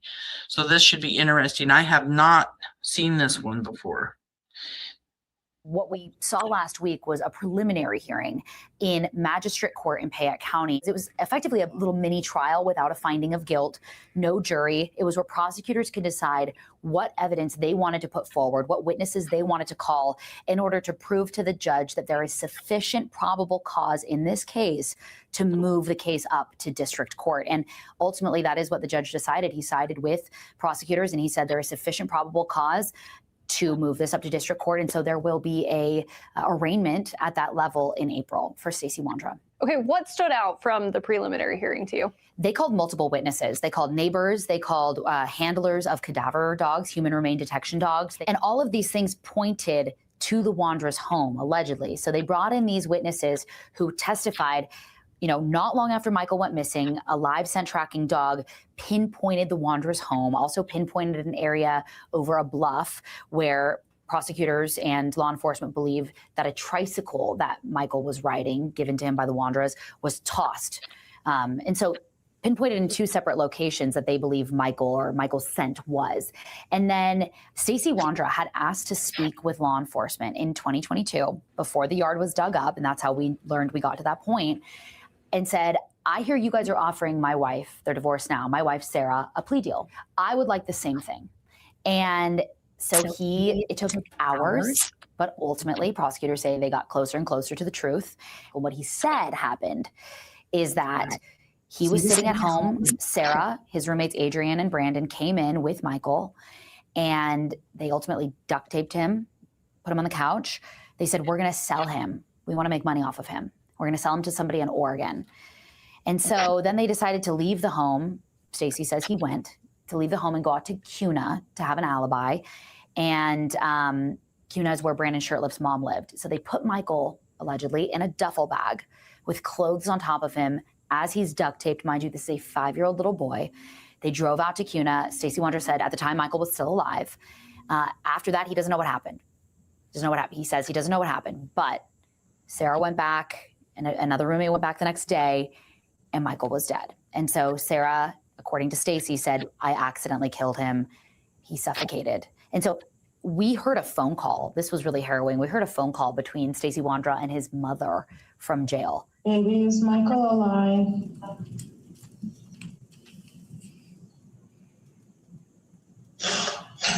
Sarah accidentally killed him.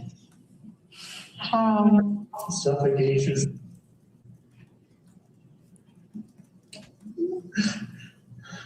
They buried him in a duffel bag.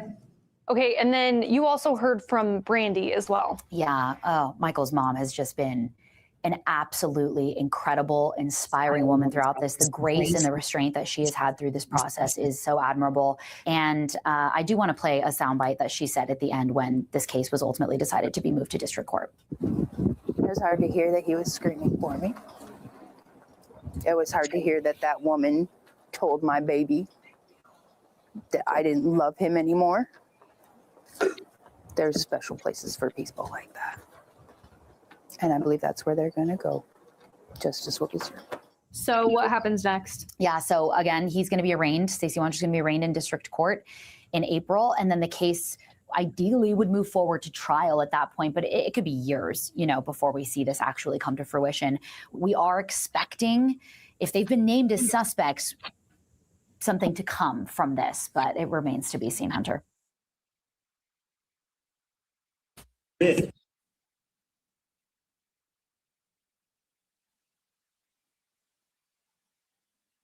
She does such a great job reporting on this case. She sat right behind us at the preliminary hearing, and she was amazing. I loved talking with her. I don't believe Sarah or Stacey or B at all, in my opinion. And you know what? I don't know how you could believe any of them. They're all liars. I mean, we just know that there are a lot of things. Although Stacey Wondra has lied, and we know he's a habitual liar. Here's the facts. They have all said Michael was dead.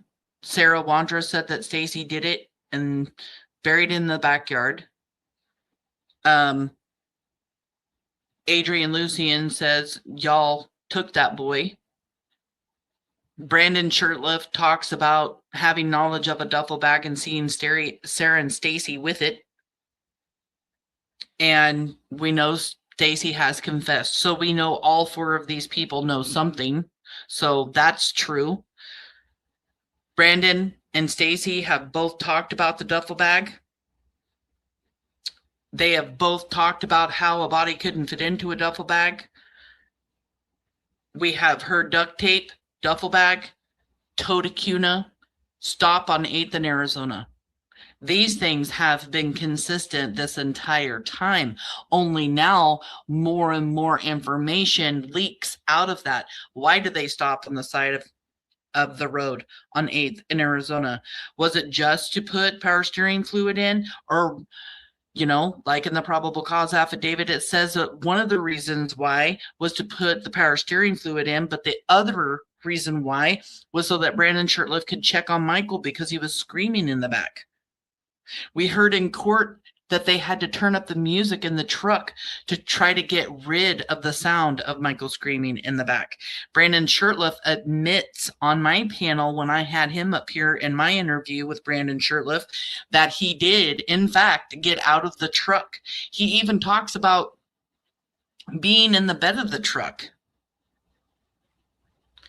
We know there was a tow from CUNA. We know that they were at his mother's house. We know because cadaver dogs also hit at Tina Mariel's house and Stacey Wondra's house. So we know Michael was in Cuna. We just don't know who went into the house because Brandon Shurtleff said that Stacey came into the house with him. Stacey Wondra said that Sarah went into the house and went to the bathroom. Then there are other stories by Stacey Wondra that him and Sarah both sat into the car. There's stories about Brandon changing his clothes, Brandon doing laundry. Brandon gets up on panel and says he didn't do any laundry.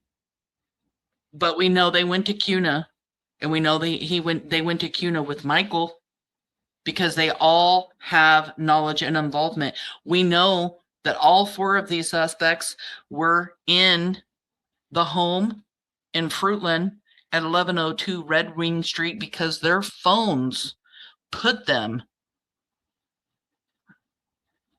in the neighborhood when Michael was abducted.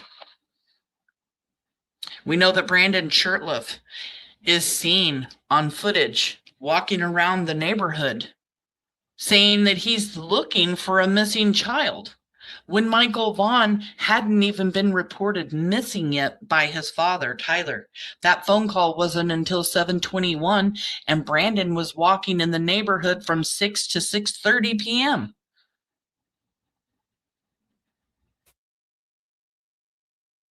Sarah Wondra told her ex-husband that she fantasized and wanted to kidnap people. And here Stacey Wondra is saying Sarah brought Michael into the house, holding him tightly, squeezing him because he was wiggling around and wanted to get loose. I think they panicked. You guys have heard Buggy's voice. You see how, or hear how loud, how high-pitched Michael's voice was. The exact same way. If he's in that house off 1102 Red Wing and he's screaming for his mama and he can't stop crying, he's loud, and he is missing in the same neighborhood where the Vaughans live. You're going to take a child and you're going to sell him or her for money.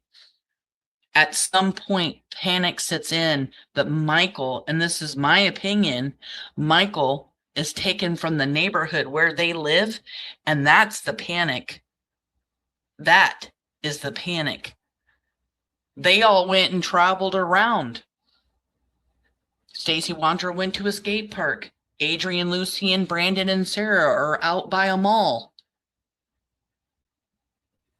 Kidnapping a child from somewhere else is one thing, but kidnapping a child from the neighborhood where you live, people are going to be out looking for Michael. People are going to be knocking on doors, asking questions, looking around to see if they see anything. Lord knows if anybody saw Michael. They don't know if anybody saw them with Michael. Put them, use this tricycle, like Stacey Wondra says, to bring him to the house.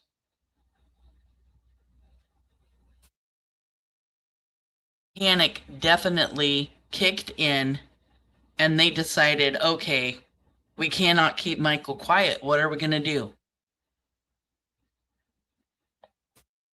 You have to get him to quit screaming, and that's where the duct tape comes in.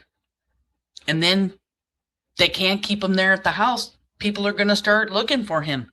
Police could come knock on our door. We have to get rid of him. Brandon, we can take him to my mom's house because my mom's out of town. You can kind of visualize exactly how this all went down. Michael Vaughn was abducted.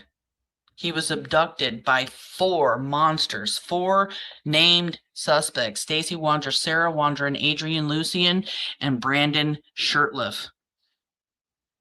Michael was only 5 years old when he was taken from the neighborhood near his home. Michael Vaughn deserves justice. Somebody out there has a tip. Please come forward with that tip. The Fruitland police tip line is 208-642-6006 or email findmichael@fruitland.org. His family wants to bring him home so they can lay him to rest. This family has suffered way too long. Michael deserves to be in a special place so that the family can go and visit him, give him flowers, talk to him, sit there with him. That's the reason the Vaughn family wants him home. And there are people out there that know something. I don't know if you're scared. I don't know why you haven't came forward with that tip. But if it's making you feel icky on the inside, you should definitely be calling Fruitland Police Department. 208-642-6006 or email findmichael@fruitland.org. What if this was your little boy? What if this was your grandson, your nephew, your brother? Wouldn't you want somebody to come out and talk and say, hey, I heard this. It might just be a rumor, but it's something, and it might put some pieces together for law enforcement. You can be Monkey's hero.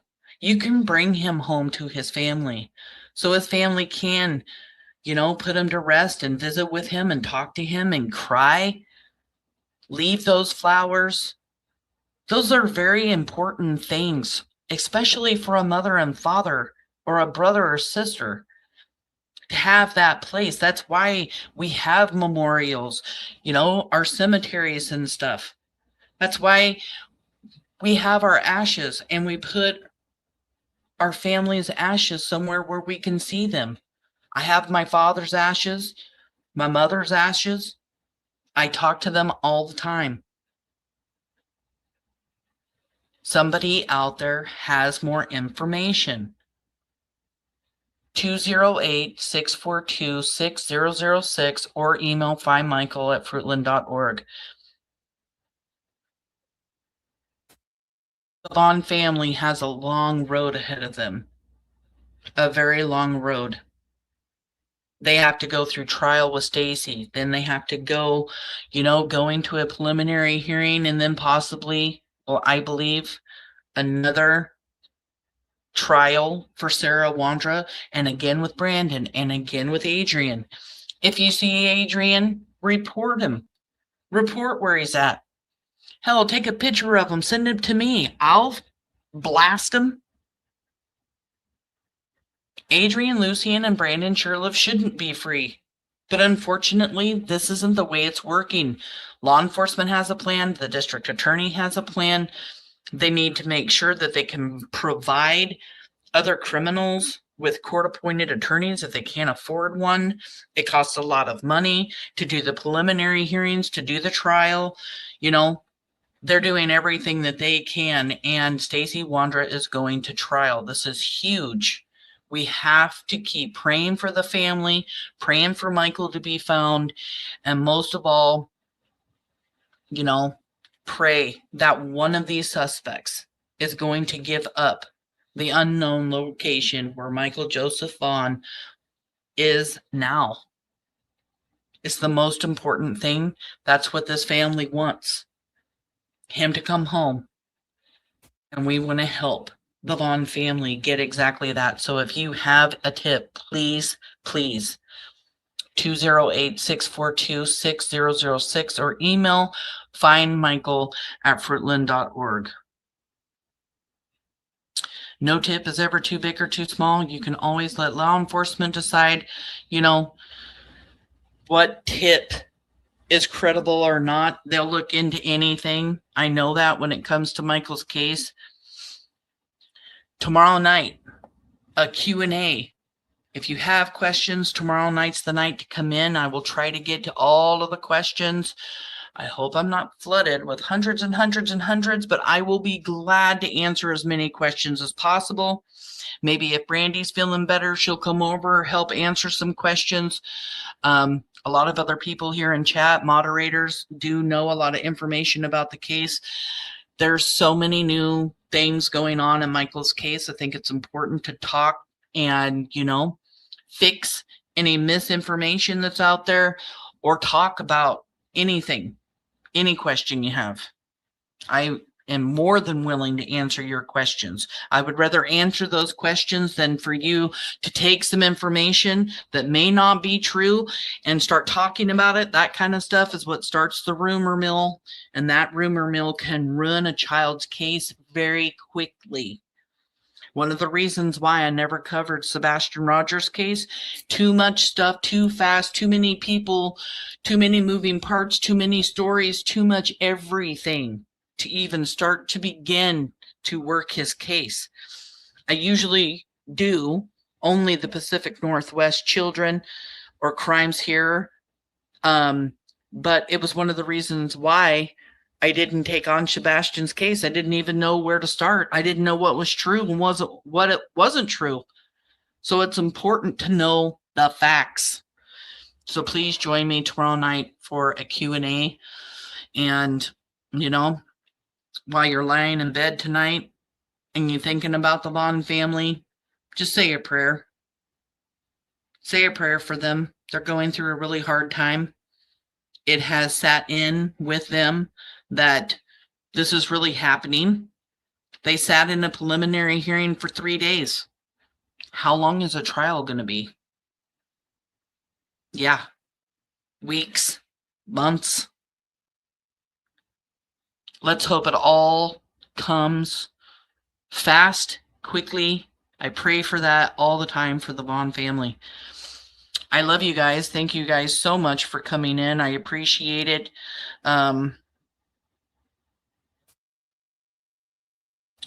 There was so many staff on Stacey Wondra's side.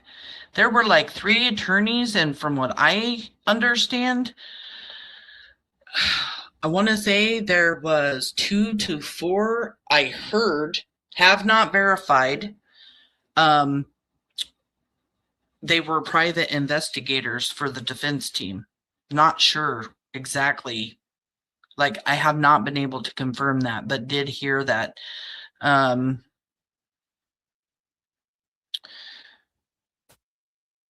Lots of money going into this case, millions.